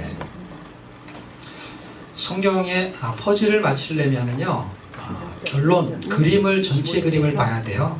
자, 지금 제가 힌트를 드릴게요. 지금 읽은 그 한 절을 가지고 단어 명사 한 단어를 한번 찾아보세요. 결론에 도달할 만한 단어 하나만 찾아보세요.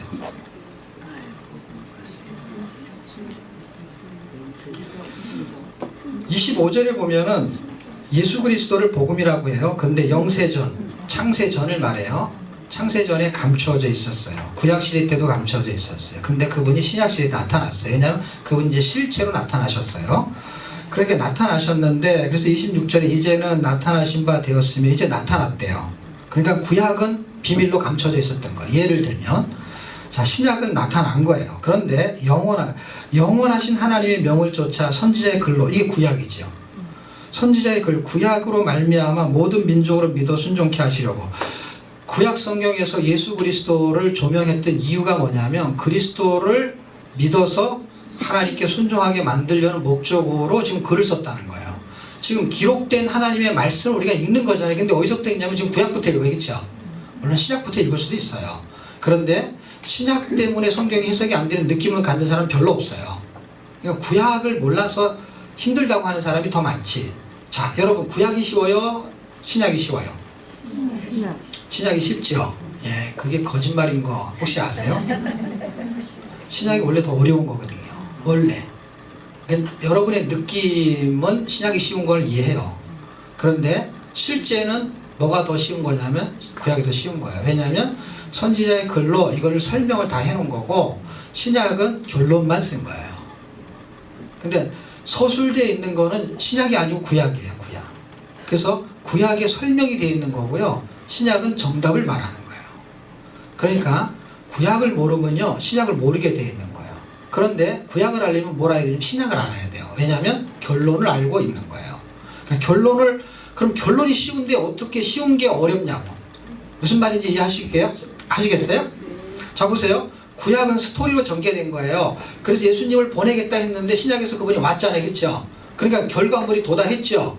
그러니까 결론이 나버린 거죠. 그러니까 구약이 말한 이야기의 결론은 신약에서 갖고 있는 거죠. 그럼 구약은 어렵고 신약이 쉽다고 했어요. 그렇죠? 그럼 결론을 잡았어요. 그렇죠? 결론을 잡았는데 서술되는 내용을 이해할 수 없다는 얘기는 결론이 뭔지를 어떻게 보면 잘 몰랐다는 현상이 나타나게 되는 거예요. 결론을 알면은요, 과정이 그렇게 어렵지 않거든요. 쉽거든요. 왜냐하면 그런 과정을 거쳐서 오는 게 불보듯 뻔하기 때문에 그렇습니다. 그런데 지금 성경이 뭐라고 말하고 있냐면, 구약의 선지자 글을 통해서 모든 민족으로 믿어 순종케 하시려고 알게 하신 바. 그러니까 선지자의 글을 알게 하셨다는 거예요. 어떻게? 그 비밀의 계시를 쫓아. 그러니까 성경은 어렵고 쉬운 책이 아니고 이해되고 깨닫는 책이 아니라는 걸 지금 제가 성경에 있는 근거로 설명하려고 하는 거예요. 제가 성경을 많이 읽고 제가 하는 말이 맞습니다. 별로 호소력이 없어요. 성경을 들이대야 돼요. 근거를 해야 돼요. 보세요. 바울이 머리가 좋아서 구약의 율법에 정통해서 알게 된 게 전혀 아닌 걸 아셔야 돼요. 왜냐하면 지금 바울이 쓰고 있는 거 맞죠? 바울이 뭐라고 썼냐면 알게 하신 바, 알게 됐다는 게 누군가 알게 해줘서 자기가 알았다는 거겠죠. 그런데 그게 어떻게 해서 알았냐? 앞에 25절 제가 눈으로 보라고 했죠. 그렇죠? 그 부분이 그분이 감춰졌으니까 비밀이에요? 비밀이 아니에요? 비밀이니까 그 비밀을 누가 알려준 거예요? 그 비밀의 계시를 쫓아. 이게 비밀이잖아요. 그렇죠? 비밀인데 그걸 드러냈다는 거예요. 그래서 알았다는 거예요. 그냥 주석을 봐서 될 일이 아닌 거예요. 여러분. 무슨 얘기를 제가 하려고 하는 거냐면 성경은 비밀을 말하고 있었던 거예요. 그 비밀의 핵심이 누구냐? 그리스도였던 거예요. 그리고 그분이 중심이고 결론이고 본질이고 핵심인 거예요. 그 설명을 지금 구약 전체가 하고 있었던 것이고, 그 구약 전체가 하고 있는 것을 제가 로마서를 통해 가지고 여러분한테 성경 전체의 결론이 뭔지를 설명하고 그 다음에 구조를 잡아드리려고 하는 거예요. 이 첫 시간에 여러분이 성경의 결론을 분명히 붙잡고, 물론 여러분들이 이 말씀은 설교를 들었을 수도 있고 성경을 공부할 수도 있었고 또는 이 부분을 읽었을 수도 있었어요. 그런데 이게 결론인지 뭔지 잘 모르고 그냥 읽었던 것이고, 이게 결론이 맞는지 안 맞는지를 여러분이 지금 제 얘기를 통해 가지고 분명히 확신이 들면 결론을 가지고 나머지 과정을 보는 건 굉장히 쉽다라는 걸 이해할 수 있습니다.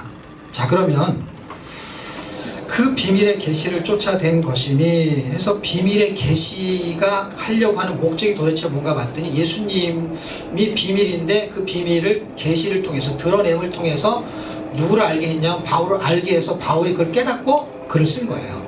그런데 내용이 뭔가 봤더니 비밀의 계시의 내용이 뭔가 봤더니 그리스도를 믿어서 하나님께 순종하는 목적으로 그리스도가 비밀이 있다가 드러나기 시작했다는 거예요. 그러니까 성경을 다 읽으면 어차피 그 예수 그리스도의 본질을 설명할 거고 본질에 대한 내용이 등장하는데 그 내용이 비밀이었는데 감춰져 있는데 드러났어요.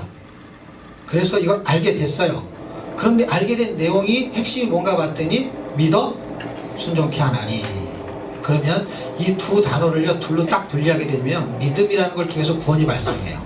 그리고 믿음이라는 걸 통해서 순종이 발생하는 두 가지를 동시에 설명하고 있는 거예요. 로마서 1장 17절에는 복음 안에는 하나님의 의가 나타나서 그 하나님의 의가 그리스도예요. 그가 나타나서 우리를 믿음에서 믿음에 이르게 한다라고 말했어요. 그럼 복음을 설명하고 있는 거예요. 제가 로마서를 하나님의 은혜로 한 12, 13년 전에 로마서만 한 1000번을 읽었어요. 근데 로마서를 1000번 읽으면서 제가 깨달은 게 있는데 그게 뭐냐면 성경의 본질, 성경이 말하는 성경 전체의 결론을 알게 됐어요. 그러니까 지금 우리는 어떤 공부를 하냐면요, 로마서 그러면 1장, 2장, 3장 이게 무슨 뜻인지를 공부를 해요. 그래서 이 공부가 잘 돼 있어요. 잘 돼 있어. 무슨 비코리아 같은 걸 공부를 하잖아요. 그럼 갈라디아서도 있고 로마서도 있는데 공부하면은 내용 파악이 아주 잘 돼 있어요. 그런데 그렇게 공부를 했으면은 제가 그렇게 강의를 했을 거예요. 그리고 그렇게 공부할 수 있는 교재들은 굉장히 많아요. 주석도 잘 써 있고요. 그런데 그런 식으로 성경을 공부해야 되는 패턴이 있는 게 아니라는 걸 발견했어요, 제가. 그럼 어린아이들도 그런 식으로 공부를 해야 되는데 이거 거꾸로 해야 되는 거거든요. 어떻게 했냐면 읽기를 먼저 해야 되는 거예요. 이게 감각적인 성경 읽기인데요. 우리가 대화할 때, 아이들이 대화할 때요, 갓난아기가 태어나잖아요. 그러면 기억니을 배우지 않아요. 가르치지 않아요, 절대로요. 그냥 아무것도 모르고 눈만 깜빡깜빡 거리는데 말을 해요, 그냥 부모가. 말을 하고 걔가 기저귀를 차고 이제 걸어 다니고요. 말은 못 하는데도 그냥 이렇게 이런 이 정도로 해요. 응애 정도 소리는 내고. 그런데 그한테 말을 다 해요. 무슨 말? 네가 먹은 그릇은 저 싱크대에 갖다 집어넣어. 그러면 애가 기저귀 차고 있잖아요. 그거를 딱 잡고 그 싱크대에다 탁 던져놔요. 근데요, 싱크대가 얼마나 어려운 단어예요.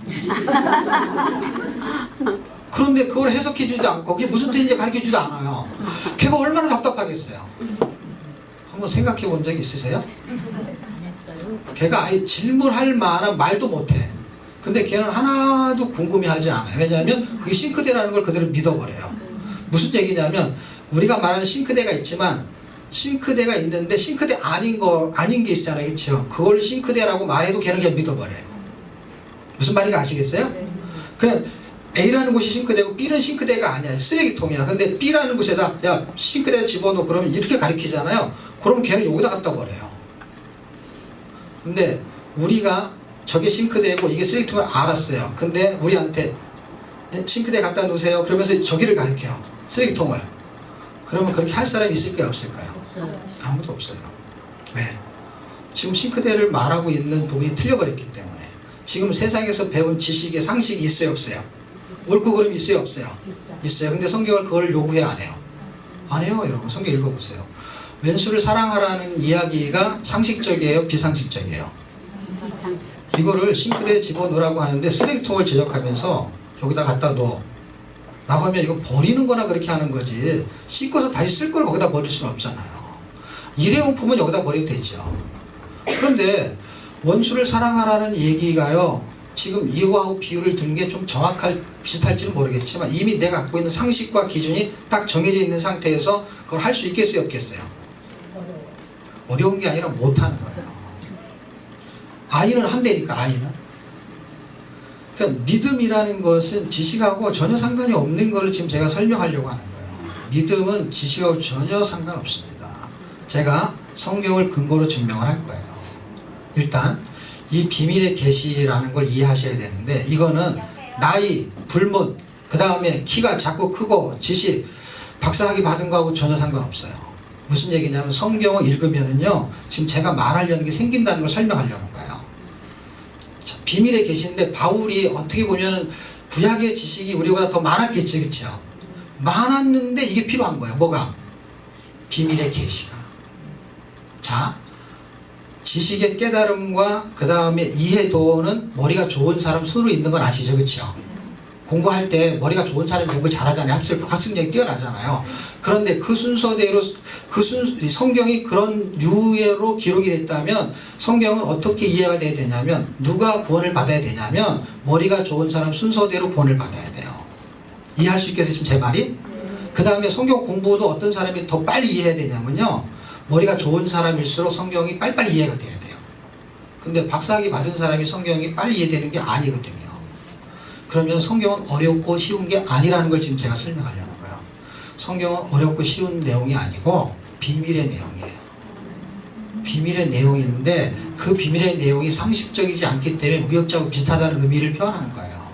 그렇기 때문에 상식으로 대입하면서 주석 갖다 놓고 봐가지고는요 읽기가 안 돼요. 읽기가 안 된다는 건 뭐예요? 하나님이 어떤 의미로 그 소리를 냈는지를 간파할 수가 없어요. 왜냐? 머리로 계산하니까. 그 아이가 응애라고 했을 때에는 응애를 길게 할 때는 기저귀 갈아달라는 거, 짧게 하고 강하게 힘을 주면은 젖을 달라는 거를 공부해가지고 그 소리를 듣는 게 아니라니까요. 그 아이를 키운 엄마는 같이 살았기 때문에 그 소리를 딱 들으면 감각적으로 그냥 아는 거예요. 감각적으로. 여러분이 성경을 읽으면 그리고 이 동네에 사는 사람이면은 그냥 이 감각적으로 지도를 펼친 것처럼 저기에는 어떤 건물이 있는지를 그냥 아는 거예요. 공부한 게 아니고. 지금 우리는 성경 읽기를 공부처럼 하기 때문에 성경 읽기를 통해서 습득할 수 있는 게 있거든요. 왜냐하면 성경을 기록한 목적이 있어요. 아까 지금 선지자의 글이라고 써 있잖아요. 선지자를 통해서 글을 쓴 목적이 있는 거예요. 그러니까 성경은 기록된 하나님의 말씀이고 기록된 말씀을 통해서 충분하냐? 충분하다는 걸 제가 설명하려는 거예요. 전혀 불충분하지 않습니다. 왜냐하면 제가 로마서부터 아까 제가 로마서를 1000번 읽었다고 그랬잖아요. 그렇게 읽고 나서 그 다음에 로마서부터 히브리서까지 1000번을 또 읽었어요. 네, 전혀 놀라지 않네요. 네, 그냥 뭐 한 번 읽으면 1000번이지 뭐. 1000번이 그만 읽어지는 게 아니에요. 근데 그렇게 1000번을 읽었어요. 읽는데 어떻게 읽었냐면요, 바보처럼 읽었어요. 주석 꺼내놓고 읽은 게 아니고 그냥 읽는 거예요. 그냥 읽으니까 큐티가 되는 것도 아니고 공부가 되는 게 아니에요. 근데 이 하나님의 말씀이 비밀이라는 거예요. 머리로 해석해갖고 해석이 되면은요, 똑똑하는 순서대로 성경이 깨달아진다니까요. 근데 머리 좋은 거하고 전혀 상관이 없다니까. 이거는요, 논리적인 이해는 머리 좋은 사람이 빨리 하는 건 맞아요. 그러나 여기서 성경이 말하려고 하는 근본적인 의도는요, 머리가 좋다고 깨달아지는 게 아니거든요. 그래서 제가 그걸 깨달았어요. 성경은 비밀을 말하는 거고, 비밀을 그분이 알려주기만 하면 저는 알게 되는 거예요. 그런데 성경을 썼다는 건 무슨 의미가 있냐면요, 비밀을 알려주려고 쓴 거예요, 안 알려주려고 쓴 거예요? 알려주려고. 네, 거기서 힌트를 얻으시기 바랍니다. 성경은 우리한테 뭔가를 알려주려고 쓴 거예요. 근데 감사하게도 우리가 알고 싶어요. 모르고 싶은 사람이 아니고 알고 싶어요. 그런데 알고 싶으면은 알려주려고 하고 알고 싶은 게 만나면 얼마나 좋겠어요, 그렇죠? 그런데 거기서 알려주려고 하는 방식은 전혀 중요하지 않아. 그러니까 저쪽에서 뭔가 알려주려고 해요. 근데 나도 알고 싶어. 그래서 저기서 알려주려고 하는데, 알려주려고 하는 걸 별로 신경을 안 쓰고 내가 알려고 한다니까, 내가. 근데 내가 알려고 하는 것 때문에 몰라. 이상하잖아요. 그러니까 성경을 깨닫고 싶고 이해하고 싶은 열망이 있었어요, 저에게. 왜냐하면 제가 목회자였기 때문에 성경을 가르쳐야 돼, 그렇죠? 설교를 해야 돼요. 그러니까 내가 이걸 알아야 돼. 알아야 되는데 이게 알아지지가 안 된 거예요. 읽어도 무슨 말인지 모르겠어. 주석을 봐도 한두 끝도 없어요. 그런데 제가 왜 그게 필요 없다는 얘기를 했냐면, 어떤 의미에서는 필요하지만 성경의 정말 중요한 본질을 하나님 나한테 설명하실 때에는 1장부터 2장부터 이렇게 설명하는 게 아니거든요. 왜냐하면 이게 한 문장화되어 있기 때문에 이 문장 속에서 성경에 저한테 설명하는 거예요. 사람들한테 설명을 하는 거예요. 그러니까 그 문장을 그냥 쭉 들으면서 그 의미를 파악하는 거거든요.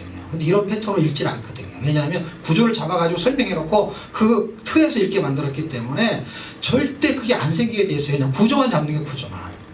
이런 내용이지만 자기가 머리만 시원한 거예요. 머리만. 모르면 답답하고.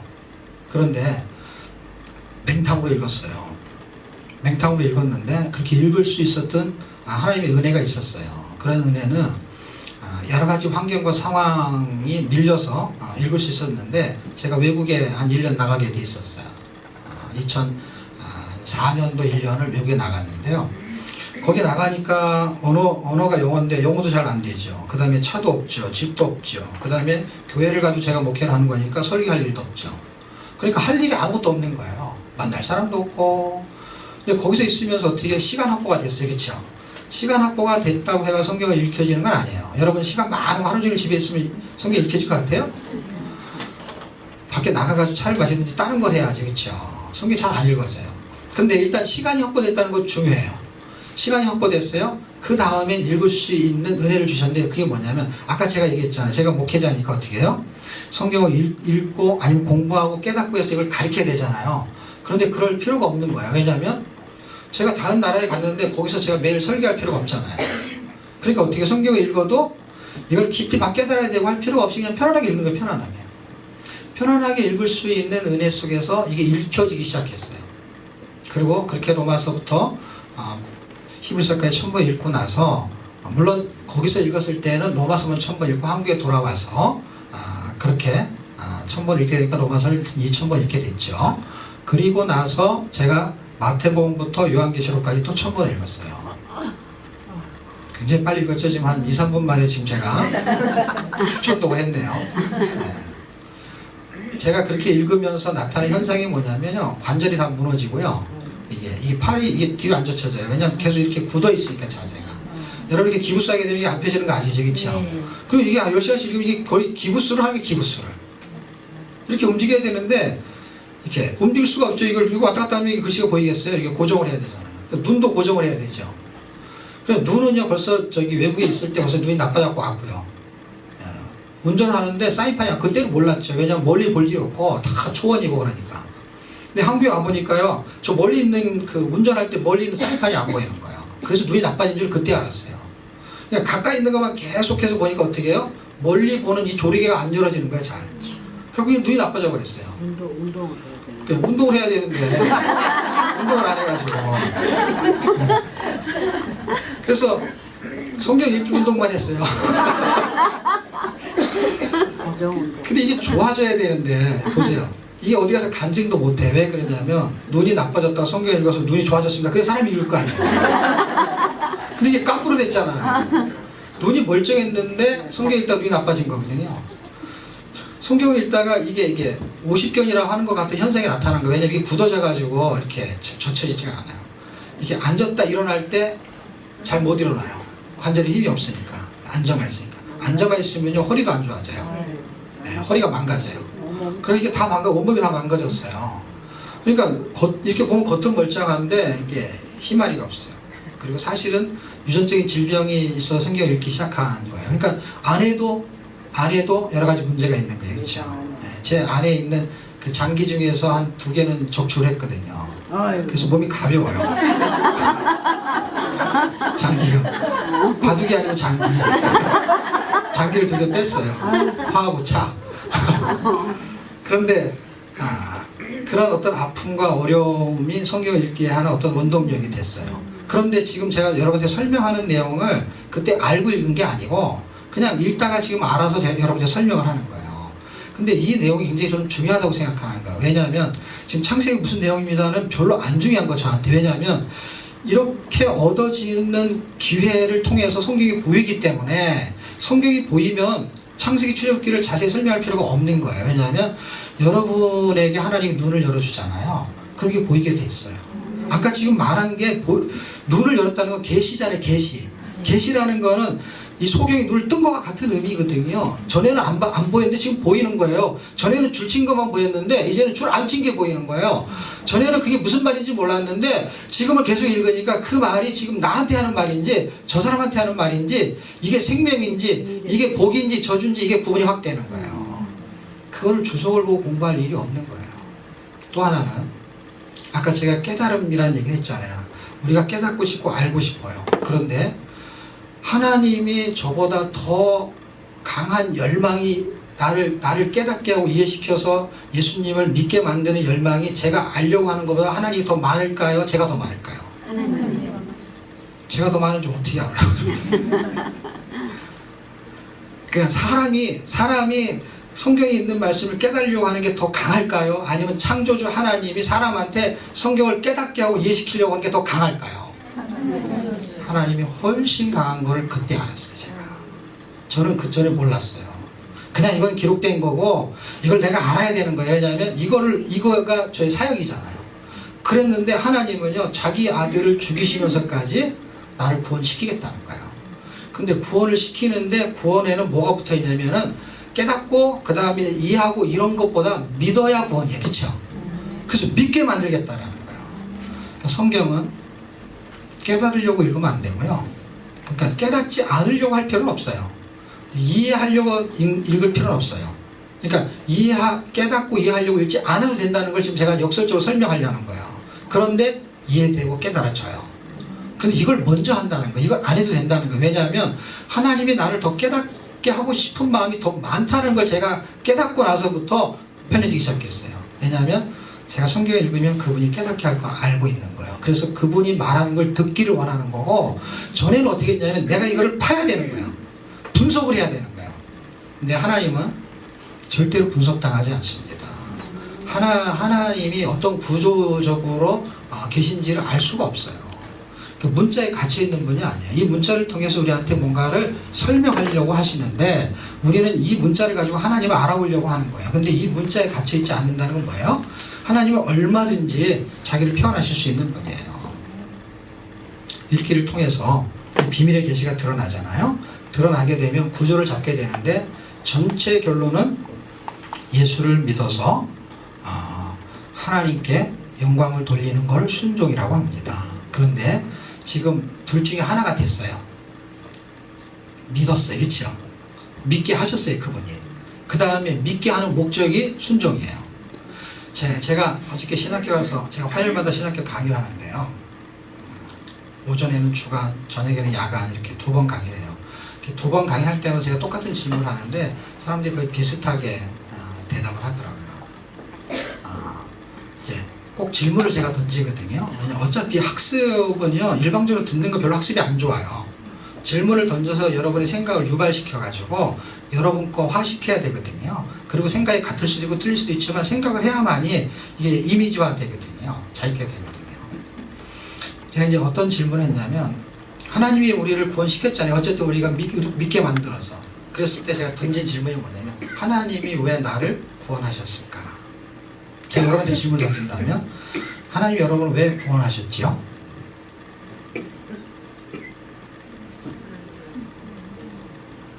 이 질문을 던진 이유를 혹시 아세요? 여러분 생각할 동안 제가 물 마시려고. 왜 여러분을 구원하셨어요? 그랬더니 신학생들이 대답하는 게 뭐냐면, 하나님이 사랑하셔서 구원하셨대요. 주간도 야간도 똑같이 대답을 하더라고요. 추상 명사예요. 그러니까 하나님이 사랑하셔서 구원하셨어요. 사랑하셔서 때 구원했는데, 보세요. Why? 질문을 던지는 거예요. 구원하셨어요. 왜 구원했어요? 어떻게 구원했냐는 말이 아니에요. 그렇죠? 예수님 십자가에 죽으셔서 뭐 그리스도가 나의 죄를 위해서, 그거는 방법이고요. 일단은 결과적으로 하나님이 그렇게 구원하실 수밖에 없는 어떤 이유가 있을 테고, 그렇게 구원하시는 목적이 있을 거예요. 그런데 Why부터 출발하는 거예요. 왜 하나님이 나를 구원하셨냐 하면 그 이유가 도대체 뭐냐? 사랑. 틀리지 않아요. 그런데 사랑해서 구원한 목적이 지금 나한테 어떻게 나타나길 원하냐도 이유가 되거든요. 그랬을 때 천국이라는 단어도 나왔어요. 구원시켜서 천국에 가게 하려고. 그랬을 때 천국을 가지고 또 강의를 했죠. 천국은 어디에 있는 거냐 지금 상태가. 그리고 언제 천국에 갈 것이냐 이야기를 하다가, 지금 하나님의 나라 천국이 지금 현존하는 세상에 지금 있거든요. 우리 안에 있거든요. 그러니까 하나님의 나라에 갈 게 아니고 가게 될 것이지만 간 거예요. 하나님의 나라가 임한 거예요, 이미. 그렇게 해서 구원의 결론이 천국이라고 한다면, 그러면은 빨리 죽어서 가는 게 낫겠어요? 아니면 더 오래 살다가 힘들게 병에도 걸리고 가난한데 기도하고 새벽기도 가야 되고 힘들고 막 이렇게 고생을 그냥 너무너무 힘들게 하다가 거기를 가야 되겠어요? 빨리 가야죠. 그게 결론이면. 과정이 천국 같은 삶을 사는 게 아니면 이게 천국 백성이 지옥같이 살아. 무슨 말인가 아시겠어요? 네. 천국 백성이 되는 세상에서는 삶이 지옥 같아. 그래서 기도 제목이 다 그런 거잖아요. 아프게 안 해주세요. 건강해 주세요. 부자 되게 해주세요. 이게 다 기도 제목이잖아요. 아니에요? 이기게 해주세요. 그래. 네. 요게 바뀌잖아요. 기도 제목이 바뀝니다. 네. 왜냐하면 지금 목적의 결론을 잘 이해가 안 돼서 그런 거거든요. 목적의 결론이 뭐냐면요, 천국이 틀리지도 않고요, 사랑이 틀리지 않아요. 그런데 하나님이 천국 같은 삶을 이 땅에 살게 하면서, 이 세상에 환란이 있고 힘든데 왜 더 살게 하냔 말이야. 너희가 세상에서 환란을 당하라 담대하라. 내가 세상을 이겼노라. 세상을 이기면 이것이 우리의 믿음이니라. 그러면 예수 믿고 고맙고 천국 가는 게 원래 결론이면은, 예수 이렇게 살다가 고생해서 살다가 어떻게 해서 예수를 믿었어요, 하나님 은혜로. 그럼 그날로 죽어서 천국 가면 가장 행복한 거네요. 그러면 그게 목적이면 하나님이 그렇게 했을 거잖아요. 그렇죠? 그게 목적이면. 그런데 하나님이 더 살게 하셨잖아요. 어떻게 되는지. 살게 하셨다는 거는 뭐가 있는 거예요? 하나님이 나를 구원하신 목적이 거기에 담겨져 있는 거예요. 알고 봤더니. 왜냐하면 천국이 이미 이루어진 거고요. 근데 더 살게 하셨어요. 그러니까 하나님이 창조의 목적을 찾아낼 수 있는 거예요. 자, 보세요. 하나님이 천지를 창조했어요. 사람도 창조했어요. 그렇죠?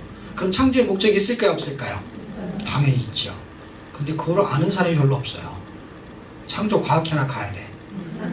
교회에서 이 성경이 써있는데 몰라, 희한하게. 인생의 목적을 몰라. 교회를 다니는 사람이. 그냥 돈 벌고 잘 사는 게 창조의 목적인 걸로 아는 거예요. 이걸 모르니까 그냥 신앙생활하고 창조의 목적, 하나님 생각하는 거 다르게 사는 게 다르게. 아니면 비슷하게 살거나. 자, 창조의 목적이 뭐냐면 이사야서 43장 21절. 저거만 보세요. 제 강의 시간이 얼마 안 남아서. 이사야 43장 21절. 어렵지 않아요. 외우는 거 4-3-2-1로 그냥 외우면 돼요. 4로 시작해서 4로 시작. 이사야도 4잖아요. 4, 3, 2. 이사야 4. 자, 거기에 뭐라고 돼 있어요? 하나님이 나를 만드신 목적을 기록해놨어요. 그쵸? 찬송을 받으려고. 그쵸? 그래, 찬송을 받아야 되는데 천국 가서 받을 거면 여기서 받을 게 아니면 딱 죽여갖고 천국에 보내면 되잖아요. 그쵸?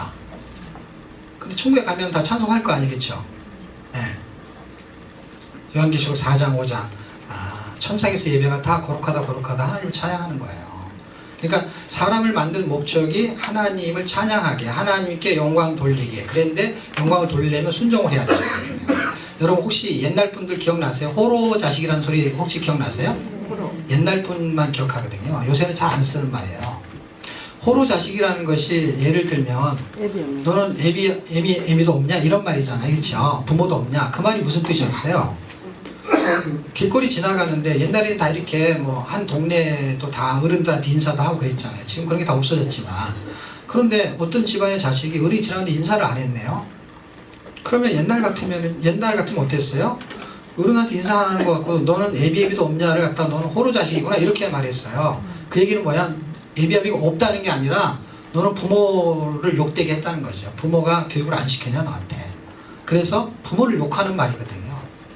그 부모를 욕했다는 게 뭐예요? 우리가 예수를 믿고 이 땅에 사는데 부모님이 욕을 먹네요. 우리의 부모님이 누구예요? 하나님을 욕되게 하는 거예요. 근데 하나님이 우리를 만든 목적은 뭐였어요? 찬송, 영광을 받으려고 했는데 이게 반대로 돼버렸네요. 그러면 여기서 사는 게 이게 의미가 없잖아요. 그냥 차라리 죽는 게 나은데. 근데 하나님이 영광을 받으시는 게 목적이기 때문에 창조했는데 사람들이 무슨 일을 저질렀냐면 죄를 저질러요. 그렇죠? 죄를 저질러 가지고 죄인이 돼버렸어요. 그래서 하나님이 사랑을 가지고 그런 마음을 가지고 예수님을 보내셔서 어쨌든 우리를 구원하셨어요. 그래서 우리는 고린도서 5장 17절에 있는 말씀처럼 새로운 피조물이 됐어요. 새로운 피조물이라는 건 뭐야? 다시 창조가 된 거나 마찬가지죠. 그렇죠? 이걸 한문으로 하면은 새 창조인 거예요. 한문으로 하면은. 그냥 글자 그대로 풀어놓으면은 New Creation. 새로운 피조물. 그러니까 처음에 크리에이션을 했는데 그 다음에 죄로 인해서 그 사람을 다시 창조하는데 New Creation. 처음에는 말씀으로 창조하시고 두 번째는 예수님의 피로 창조하시네요. 그런데 창조한 그 자를 새롭게 다시 새로운 피조물을 만들었다 하는 거를 우리는 신학적인 용어로 뭐라 그러냐면 구원이라고 합니다. 구원받았다 이렇게 말해요.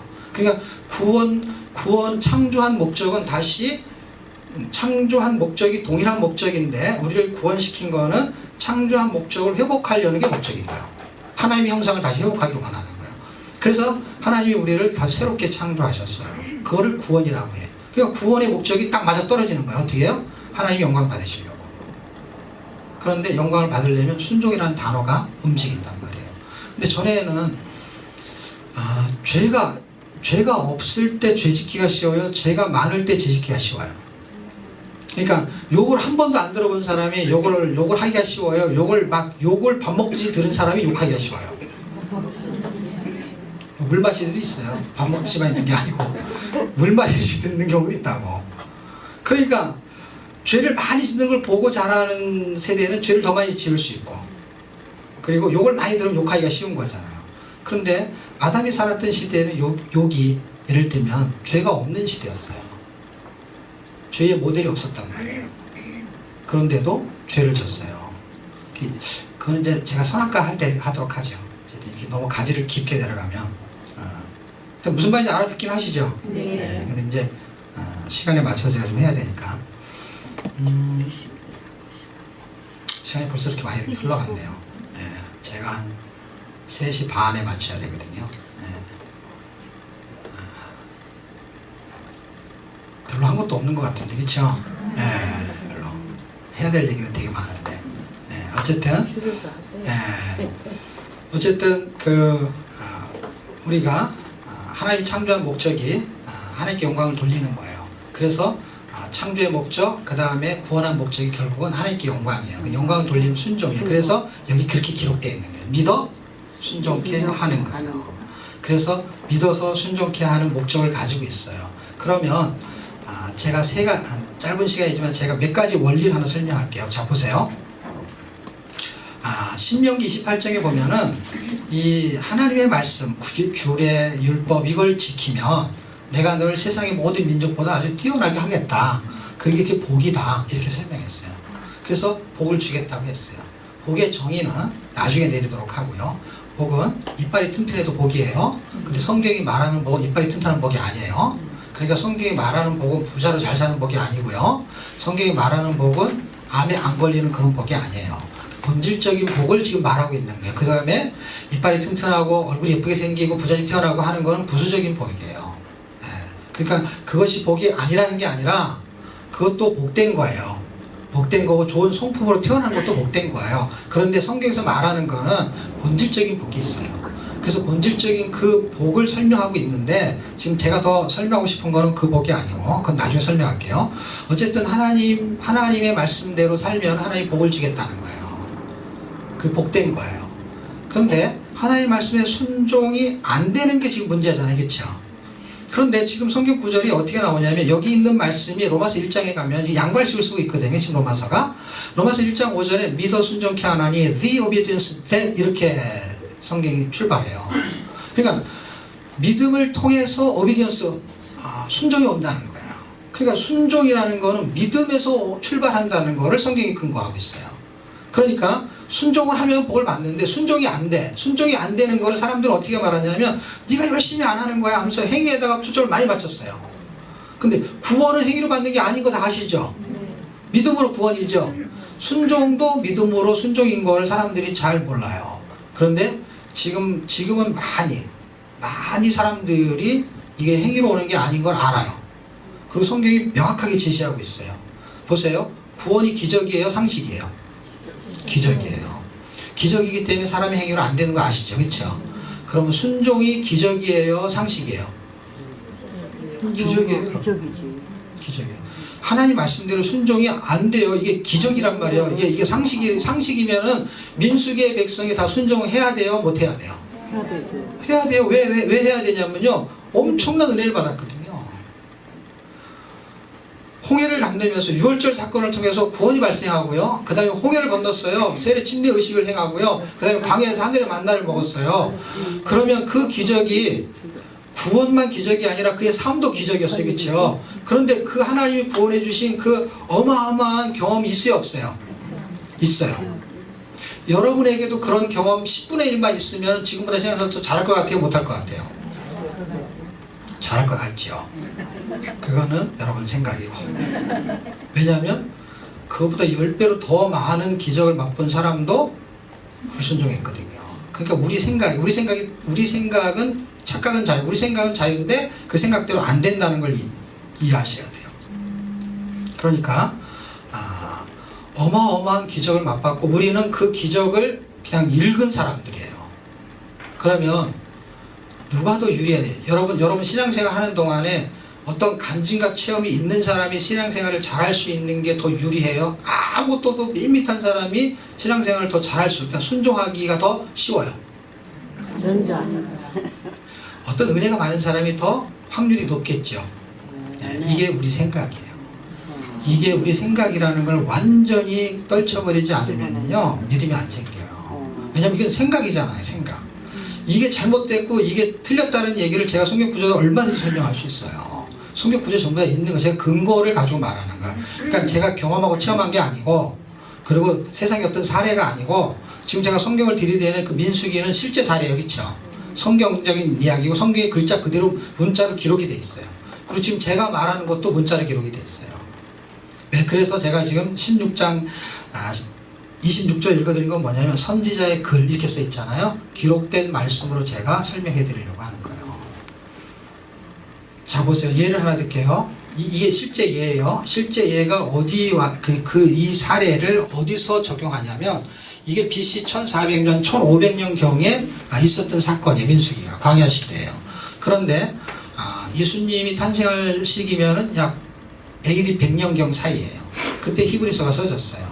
그러니까 1500년 전의 사건을 가지고 실제 예화로 히브리서가 쓴다는 얘기는 1500년 전에 있었던 사건을 예화로 쓰고 있는 거예요. 뭐를? 민수기 시대 때 그 백성들이 하나님 앞에 불순종한 이유를 쓰고 있습니다. 그 이유를 여러분이 정확하게 이해를 된다면 지금 제가 한 말을 이해할 수 있어요. 어떤 거요? 우리한테 체험이 없어서, 지식이 부족해서, 그래서 하나님께 순종을 지금보다 못하는 거라고 생각하는 거는 착각이라는 거예요. 잘못된 거예요.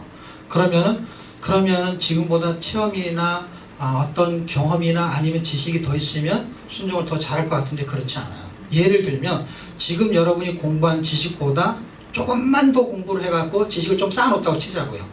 그 지식이 부족해서 순종이 지금 안 되는 것 같아요? 아니죠, 그렇죠? 그게 순종을 좌우하는 게 아닌 건 이제 아셨죠? 아무것도 몰랐을 때는 그걸 몰랐지만 공부를 해보니까 공부를 계속해도 뭐가 안 되는 것만 증명이 되냐면 순종이 확실히 안 되는 것만 증명이 돼요. 왜냐하면 여기서 하라는 게 너무너무 많고 해야 될 게 많은데 이상하게 안 되는 거예요. 알수록 더 안 돼요.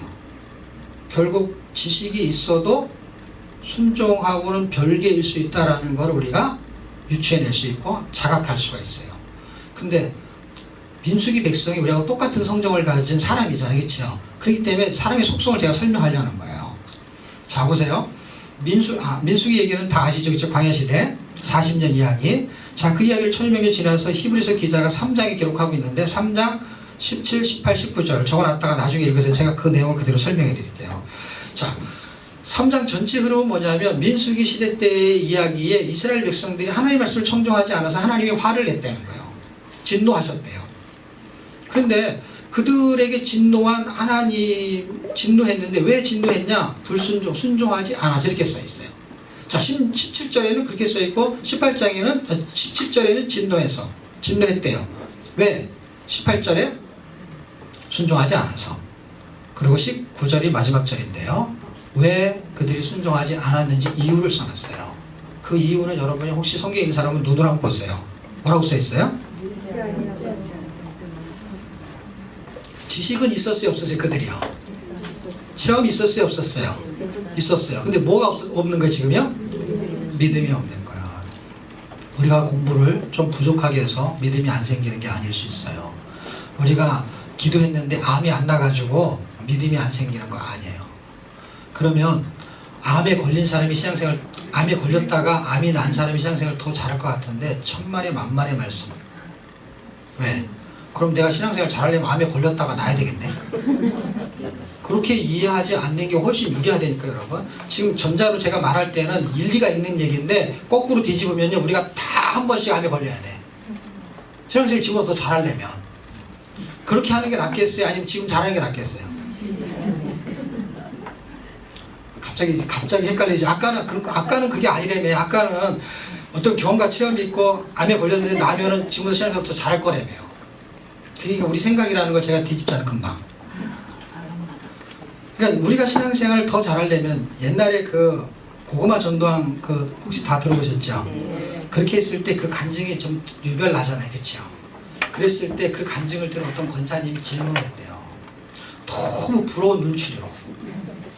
그분이 이제 목사님이 되셨어요. 그때는 이제 집사님 정도 했어요. 아유, 저도 집사님처럼 그런 간증이 아주 확실한 간증이 하나 있으면 내가 너무너무 좋겠다는 거예요. 그때 그 간증하는 분이 그때는 그 권사님한테 얘기를 못하고 나중에 강의를 딴 데 가서 간증할 때 한 이야기를 제가 들었거든요. 그게 뭐냐면 속으로 그랬대. 그날 속으로 그랬대. 권사님 저처럼 한번 돼보실래요? 확실한 간증이 되려면 암에 걸리든지 그냥 간암에 걸려가지고 다 이게 복수가 차고 막 상상을 해보세요. 상상을. 그렇게 돼가지고 기적적으로 뭐 주한 장로교 목사님처럼 기도했는데 복수가 다 꺼지고 이렇게 낫는 거. 그렇게 돼가지고 신앙생활 내가 그렇게 되면 신앙생활 잘할게요. 이거잖아요. 예를 들면. 그러니까 이 지금 고구마 전도왕이 하는 얘기가 그럼 나처럼 돼가지고 나처럼 그렇게 경험을 그 고생이 얼마나 크기 때문에 말하는 게 이분이요. 너무너무 고생을 했다는 거예요. 근데 나처럼 고생을 하고 나서 신앙생활을 잘하겠냐는 거예요, 그게. 근데 이거 못 알아듣는다니까, 이 권사님은. 무슨 뜻인지를. 자기 멀쩡하니까. 제가 이게 깨달아진 거예요. 뭘 깨달았냐면요. 그런 사건이 있는데도 예수를 안 믿는 거는 진짜 이상한 사람이고, 그렇죠? 그런 사건이 있어가지고 하나의 은혜로 예수를 믿는 거 기적이고 하나의 은혜, 그렇죠? 더 기적이 있는 걸 제가 발견했어요. 더 기적이 뭔지 아세요? 암에 걸렸다가 낫지도 않았어. 교통사고 나가지고 저쪽에 오는 차고 부딪혀가지고 죽다 살아가지고 예수를 믿지도 않았어. 아무 일도 안 생겨. 너무너무 심심해. 누가 핍박하는 것도 아니고 뭐 아무것도 없어. 핍박이라도 해야 이거 성장이 아무것도 없어 그냥. 그래서 간증을 시키면 간증할 게 없어요 그냥. 남편도 잘해주고 자식도 뭐 공부도 잘하고 뭐 요새같이 힘들 때 직장도 들어가고 취직도 잘 되고 그래. 그래가지고 뭐 특별하게 염려도 하나도 없어요. 기도하면 응답도 잘 되고 별일이 없어요. 별일이 없는데 예수를 잘 믿어. 그러면 그게 더 큰 기적이죠. 그거가 진짜 기적이에요. 그런데 그런 기적은요 간증할 게 없어. 간증할 게 없는 기적이 최고의 기적입니다. 멀쩡할 때 예수 잘 믿는 게 복된 거예요. 민수기 백성처럼 해볼래요? 아니면 고구마 전당처럼 해볼래요? 누구처럼 어떤 거 이렇게 모델 골라보세요. 저렇게 고생 좀 하다가 예수를 잘 믿어보겠습니다. 이렇게 기도를 할래요? 아니면 그냥 아무 일 없는데 예수 잘 믿겠습니다 할래요? 그럼 아무 일 없는데 예수 잘 믿는 방법 하나 가르쳐 드릴까요? 예. 그게 뭐냐면 성경 읽을 때 이게 믿어지면 되는 거예요. 아, 네. 이게 믿어지면 이렇게 사는 거예요. 오죽 안 믿었으면 암이 걸려. 오죽 안 믿었으면은 고생을 하냐고. 예수를 잘 믿게 해야 되니까 그 사람을. 한번 죽였다 살려야 되냐고요. 아니면 문제로다 다시 붙여야 되냐고. 예? 그러니까 별일 없는데 예수를 잘 믿는 것이 쉬운 게 아닌 거 알아요. 그렇죠? 근데 그거나 이거나 기적은 똑같은 거예요. 그렇죠? 예? 기적이잖아요. 어차피 예수 믿고 기적이잖아요. 그렇죠? 그 다음에 여러분 그랬잖아요. 예수 믿고 믿음으로 사는 게 기적이잖아요. 그렇죠? 근데 기적으로 사는데 그렇게 어려운 상황에서 그게 회복되면은 예수를 잘 믿을 거예요? 아니면 별일 없는데 예수를 잘 믿는 것을 선택할 거예요? 별일 없을 때. 지금 별일 있으세요? 지금 별일 없을 때 성경이 믿어지면 최고의 간증이 이게 믿어지는 게 기적이라니까요. 근데 이거를 깨달으려고 하니까 이 기적이 안 일어나는 거예요. 깨달을 필요가 없어요 여러분. 그리고 제가 깨닫는 게 없고 이해되는 게 없으면 제가 설명을 할 수 있을까요 없을까요? 못하는 거예요. 왜냐하면 나 혼자만 믿는 거예요. 내가 믿어졌는데 이걸 이해가 돼야 설명을 하는 거거든요. 이게 그게 논리거든요. 그럼 무슨 얘기예요? 이게 믿어지면은요 설명할 수 있는 이해력이 생긴다는 거예요. 놀라운 거예요. 그러니까 성경이 지금 말하고 있는 이 엄청난 비밀의 구조가 지금 우리에게 구원이라는 걸 선사하고 순종을 하게 만드는 건데 그 순종은 믿음에서 오는 거예요. 그런데요 이게 성경 읽기하고 무슨 상관이 있느냐 할 때 믿음은 나한테 생성되는 물질이 아니에요. 그러니까 믿습니다라는 노래를 한다고 생기지 않고요. 새벽 기도를 간다고 생기지 않아요. 왜? 체험이 있어도 안 생겼잖아요. 지금요. 하나님의 은혜예요. 그래서 예배서 2장 8절 9절 너희가 그 은혜를 인하여 믿음으로 하면 구원 얻었나니 은혜예요. 은혜. 은혜를 구하는 거거든요. 그래서 은혜로 구원받고 은혜로 사는 게 순종이거든요. 그러니까 그 은혜로 말미암아 그 믿어서 구원을 받는 것처럼 믿음이 오는 자체가 은혜인 거예요. 그런데 히브리서 12장 2절에 보면은 그 믿음의 주인을 누구로 딱 겨냥을 해놨냐면 믿음의 주요 온전케 하는 예수 그리스도 그분을 바라보라 이렇게 돼 있어요. 그러니까 그분을 이렇게 바라봐서 스데반처럼 보는 방법이 하나 있고 이렇게 바라봐서 그리스도를 보는 방법이 있는데 이것도 안 되고 이것도 안 되고 아무것도 안 되는 거예요 지금. 믿음의 주요 나를 온전케 하는 그 예수 그리스도를 바라보라는데 어디를 바라보냐고요. 그분이 천국에 계신 그분이 스데반이 봤단 말이에요 진짜로. 그분을 바라보는 거예요. Fix on Jesus 하는 거예요. 나의 눈을 고정시켰단 말이에요. 근데 우리는 세상에다 한 눈을 팔다가 그분이 안 보이는 거예요. 그러니까 성경을 볼 때 성경에서 Fix on Jesus를 보는 거예요. 이 성경이 그분을 비밀처럼 감추고 있는데 이게 드러날 때가 있다는 거예요. 왜냐하면 그걸 보려고 하면. 그런데 이걸 가지고 뭔가를 다른 거 큐티하고 성역 공부해서 뭔가의 지식을 쌓으려고 하니까 그 그리스도가 안 보이는 거예요. 그냥 그 내용의 형태를 풀이하는 지식에 멈추는 거예요. 그냥. 그래서 믿음의 주여 온전케 하는 그 예수를 바라보라 하는 믿음의 주가 오더라는 단어를 써요. 그러니까 그분이 믿음의 주인이요 믿음의 저자요 믿음의 작가예요. 믿음의 작가 그가. 그 믿음을 만들어내는 분이에요. 그래서 faithfulness 하는데 faith라는 그분이 믿음이 꽉 차 있는 걸 충성이라고 하는데, 충성은 요한계시록에서 해석을 하게 되면요, 고린도전서하고 그 안에 그리스도가 담겨져 있어요. 글자 안에, 놀랍게도. 그래서 그게 full, 꽉 차 있는 거, 믿음이 꽉 차 있는 게 충성이에요. 그래서 믿음, 예수가 꽉 차 있는 거, 그게 그리스도가 나타날 때 충성이라는 그 명사를 썼던 거예요. 그러니까 그리스도가 꽉 차 있는 그 믿음이 그리스도를 통해서 나타나는데, 그럼 어떻게 나타나는가? 어떤 통로를 통해서 나타나는가? 로마서 10장 17절.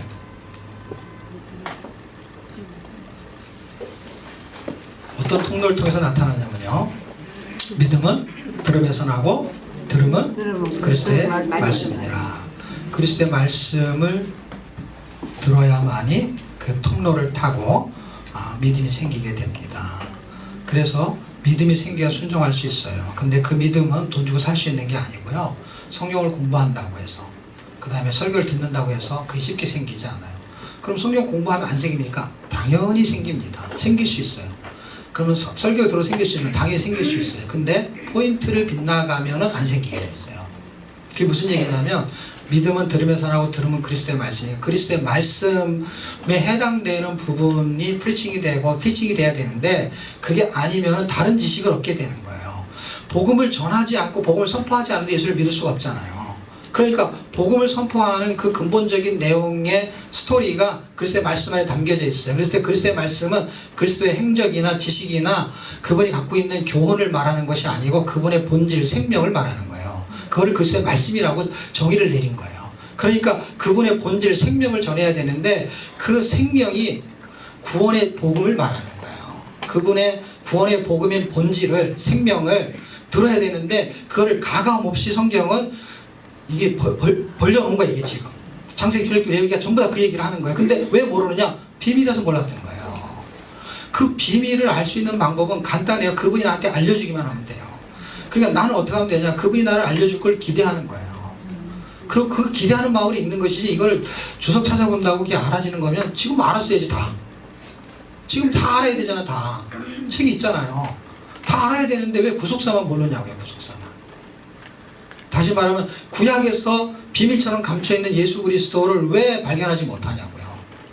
머리가 나빠서가 아니라니까요. 공부를 못해서가 아니라니까요. 그거는 초점이 다른 데가 있기 때문에 그런 거예요. 설교도 얼마든지 초점을 다르게 할 수 있어요. 어떻게 해요? 오늘 교회를 건축해야 돼. 그럼 건축하는 데다가 설교를 막 해댈 수가 있어야겠죠. 그래서 복음은 상관없이도 얼마든지 감동을 줘가지고 헌금을 거둘 수 있어요. 얼마든지. 본질을 놓치게 되면, 본질을 놓친다고 해서요, 그 교회 건물을 못 짓고 그런 게 아니에요. 본질에 빗나갈수록 교회는 더 커져요. 이상하게요. 본질을 지키잖아요. 그럼 교회가 더 작아져. 이상하게요. 이상한 시대를 살고 있어요 지금. 진짜는 별로 없고 가짜가 많은 시대가 되어버렸어요. 그런 시대가 됐기 때문에 본질을 찾으려고 하면, 그 본질은 뭐예요? 본질은 성경에서 가감없이 설명된 그리스도의 비밀을 설정했는데, 그 비밀의 내용이 선지자의 글로 풀어지고 있어요. 그래서 제가 시간은 다 됐지만은 제가 몇 가지만 제가 힌트를 하나 드리면, 선지자의 글이 정말로 그리스도를 조명하고 있느냐, 그리고 그분에 대한 이야기를 하는 것이 교훈과 어떤 행적에 대한 게 아니면, 그럼 본질적으로 그분을 말하는 것은 그분 구원과 구원의 생과 구원의 완성을 전하는 것인데, 이런 거예요. 그분의 본질과 생명을 전하고 드러내고 알게 하는 거예요. 세 가지 원리가 있는 거예요. 이거를 교회로 준 사명이에요. 그래서 입에서 이게 써 있는 거예요. 그래서 그분이 죄인을 구원하는 그리스도의 풍성을 전해야 되는 거예요. 그게 구원의 복음이에요. 그리고 그 임마누엘로 구원의 삶을 살게 하는 비밀의 경륜을 드러내야 되는 거예요. 그게 프리칭이 돼야 되고, 그게 성경 공부가 돼야 되고, 그건 당연히 그걸 읽어내야 되는 거예요. 왜냐하면 그게 비밀처럼 숨겨져 있으니까. 어떻게? 빙산의 일각처럼. 눈에 보이는 거는요 율법인데요, 그 안에는 복음이 숨겨져 있는 거예요. 빙산의 일각이라는 구조가 있어요. 제가 성경을 읽는 패턴이 여러 가지가 있는데, 구조적으로 성경을 읽는 게 있는데, 이런 하나의 또 다른 패턴의 하나의 구조고, 지금 제가 여러 개를 다 설명할 수 없어서 일단은 큰 그림만 그리는 거예요. 제가 16주 동안 강의를 하면서도 제가 알고 있는 거를 거의 10분의 1도 전달을 못 하거든요. 이렇게 제가 열을 내도요 전달을 다 못 해요. 제가 지금 전달하는 거의 이 서론에 대한 부분도 지금 3분의 1도 채지 못하고 있는 거거든요. 굉장히 무궁무진한 진리가 담겨져 있어요, 성경에. 지금 하나님이 이제 월요반에서 똑같은 강의를 했어요. 그런데 내용이 달라요.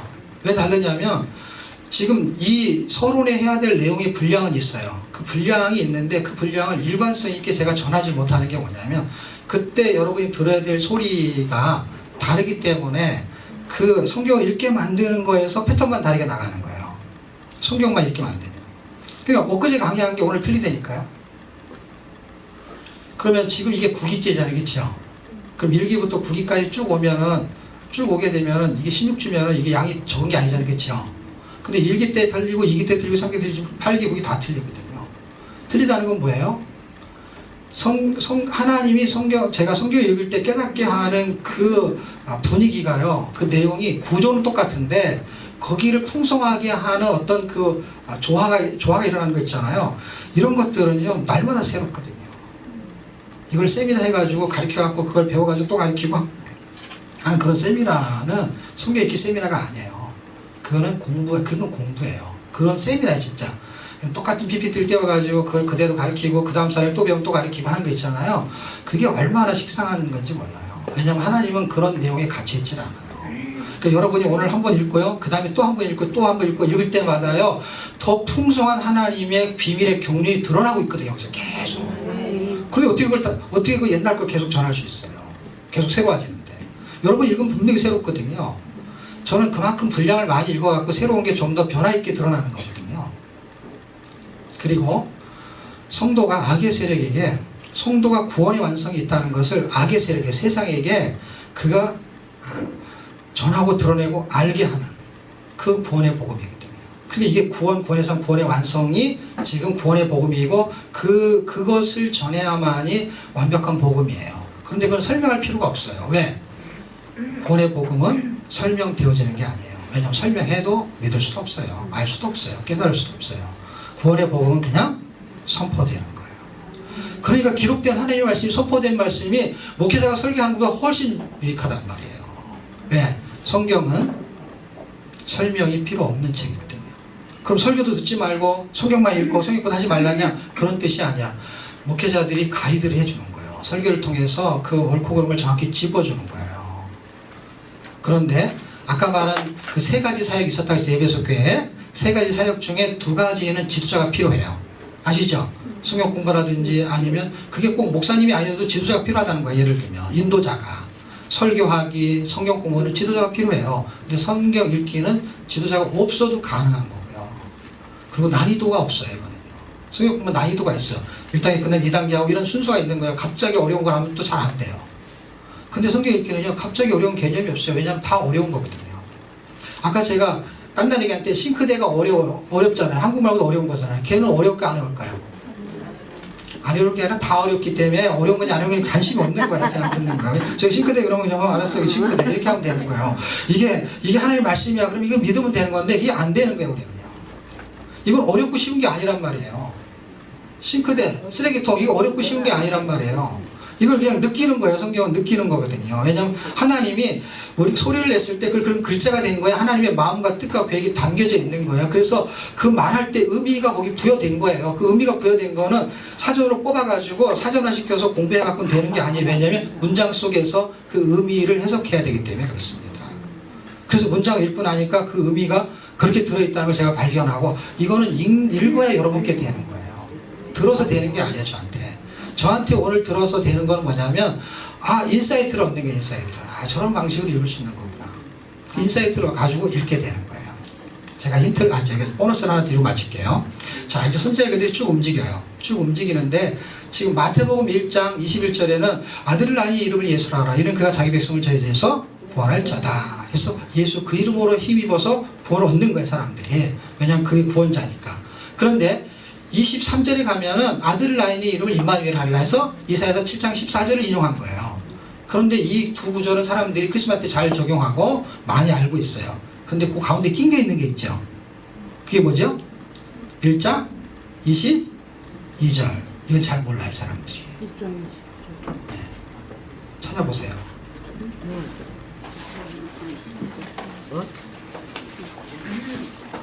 마태복음 1장 22절에는 700년 전에 이사야가 했던 말이 이루어졌어요. 이루어진 것을 뭐라고 써놨죠? 선지자의 말을 이루리라. 그 선지자의 말이 도대체 여기도 나왔어요. 그죠? 선지자의 글, 선지자의 말 똑같은 말이에요. 근데 선지자에다 글을 누가 준 거예요? 하나님이 준 거죠. 그렇죠? 하나님이 선지자한테 글을 주고 비밀을 전개시킨 거예요. 그런데 로마서 1장 2절을 보세요. 자, 빨리. 로마서 1장 2절. 뭐 한번 읽어줄래요? 이 복음은 하나님이 선지자들로 말미암아 그의 아들에 관하여 성경에 미리 약속하신 것이라. 네, 성경에 미리 약속하신 것이 이사야서도 있었던 것이고요, 그렇죠? 그리고 이사야만 선지자가 아니죠, 그렇죠? 선지자 글에다가는 그 그리스도를 탄생해서 구원을 성취하려는 거를 미리 하나님이 약속을 해놨다는 거예요. 이해가 되시죠? 그런데 그러면 딱 그렇게 몇 권 책만 해놓으면 되는데 책이 굉장히 많죠.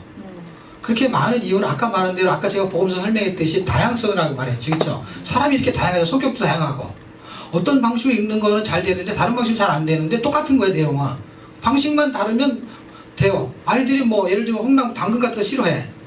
근데 싫어하는데 이걸 잘게 다져가지고 만두속 같은 데 넣거나 아니면 이걸 볶아가지고 뭐 어떤 요리에 집어넣으면 또 먹어요. 근데 그냥은 잘 못 먹어요. 내용은 똑같은데 방법에 따라서 습득이 가능한 게 있어요. 성향과 성격과 이런 거에 차이가 있어요. 그래서 히브리서 1장 1절 한번 보실래요?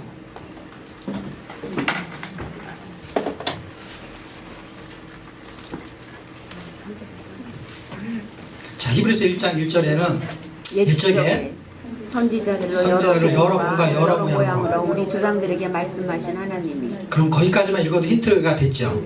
선지자를 통해서 말씀했다는 내용은 뭔지는 파악이 됐죠, 그렇죠? 그 내용을 어떻게 했다고요? 여러 모양과 여러 모양으로. 그게 조금 마음에 안 들죠. 여러 부분을 해갖고 이게 여러 번 읽어야 되거든요. 그런데 우리를 위해서 여러 모양과 여러 부분으로 한 거거든요. 우리가 그러니까 다시 말하면 66권 중에서 한 권에서 한 권, 어떤 한 권에서라도 하나님을 발견할 수 있는 내용을 내가 찾아내잖아요. 그러면은 전부를 얻은 거예요. 무슨 얘기냐면 이게 하나의 조각이 합쳐져서 한 권의 책을 이루지만요, 한 조각 안에 또 복음이 완벽하게 들어있거든요. 그렇기 때문에 여러 모양과 여러 부분이 이렇게 조화를 이뤄가지고 모자이크를 만들어내는데, 사람 그림인 걸 가지고 막 붙여가지고 사람 그림을 또 만들 수 있잖아요. 그걸 모자이크라고 하잖아요. 그렇죠? 이건 하나의 조각이 완벽한 복음이 들어있는데 이 복음의 조각을 다 맞춰가지고 또 복음을 완성시켜요. 그러니까 부족하지가 않는 거예요. 여러 모양과 여러 부분으로 여러분이 어떤 책 한 권에 마음에 드는 거, 그 한 권에서라도 예수 그리스도를 정확하게 만나잖아요. 그러면 전부를 알게 된 거예요. 그냥 다 몰라도 상관없는 거예요. 여러분이 이 나라에 살아요. 그런데 여러분 이 나라의 지방을 다 가봤어요, 안 가봤어요? 그 다음에 여러분 그 지명을 다 외워요, 못 외워요? 못 외우는데 답답해요, 안 답답해요? 안 답답해. 근데 왜 이렇게 지명을 열심히 외워요, 성경은? 가보지도 않을 건데. 아니면 다 가지도 못할 텐데요. 여기서 사는 사람은 안 답답해요. 성경에서 사는 사람은요, 지명이 별로 중요하지 않다는 걸 알게 될 것입니다. 근데 살지 않으니까 그냥 공부만 하는 거예요. 그리고 공부해야 될 지명이 있어요. 그거는요 10개도 안 돼요. 어떤 얘기냐면 복음을 서술하기 위해서 지명이 떠요. 인명이 떠요. 근데 인명, 지명, 사건, 연대, 지도, 이 모든 것은 그리스도를 겨냥하고 있다는 걸 알게 되면요, 그리스도를 겨냥하지 않는 지명, 인명은요 별 의미가 없는 거예요. 부수적인 거예요. 그걸 공부할 필요가 없는 거예요. 공부해도 별 호소력이 없어요. 그거는요. 힘이 없어요. 누구한테만 있냐? 그거를 듣고 싶어하는 사람한테는 호소력이 있는 것이지, 믿음으로 살아낼 때는요 연대가 별 의미가 없어요. 중요하지 않아요, 별로요. 그 쓸데없는 거를 너무 많이 알고 있는 거예요, 우리는. 그리고 별로 효력을 발생하지 않는 것만 잔뜩 가지고 있는 거예요. 다시 말하면 진짜 알아야 될 것만 없는 거예요. 저는 그 얘기가 하고 싶은 거예요. 진짜 필요한 거를 보는 눈이 열리면 성경이 어마어마한 매력이 있거든요. 그렇게 해서 결론을 내는 게 뭐냐? 요한계시록 10장 17절 여러분 읽고 결론을 내시기를 바랍니다.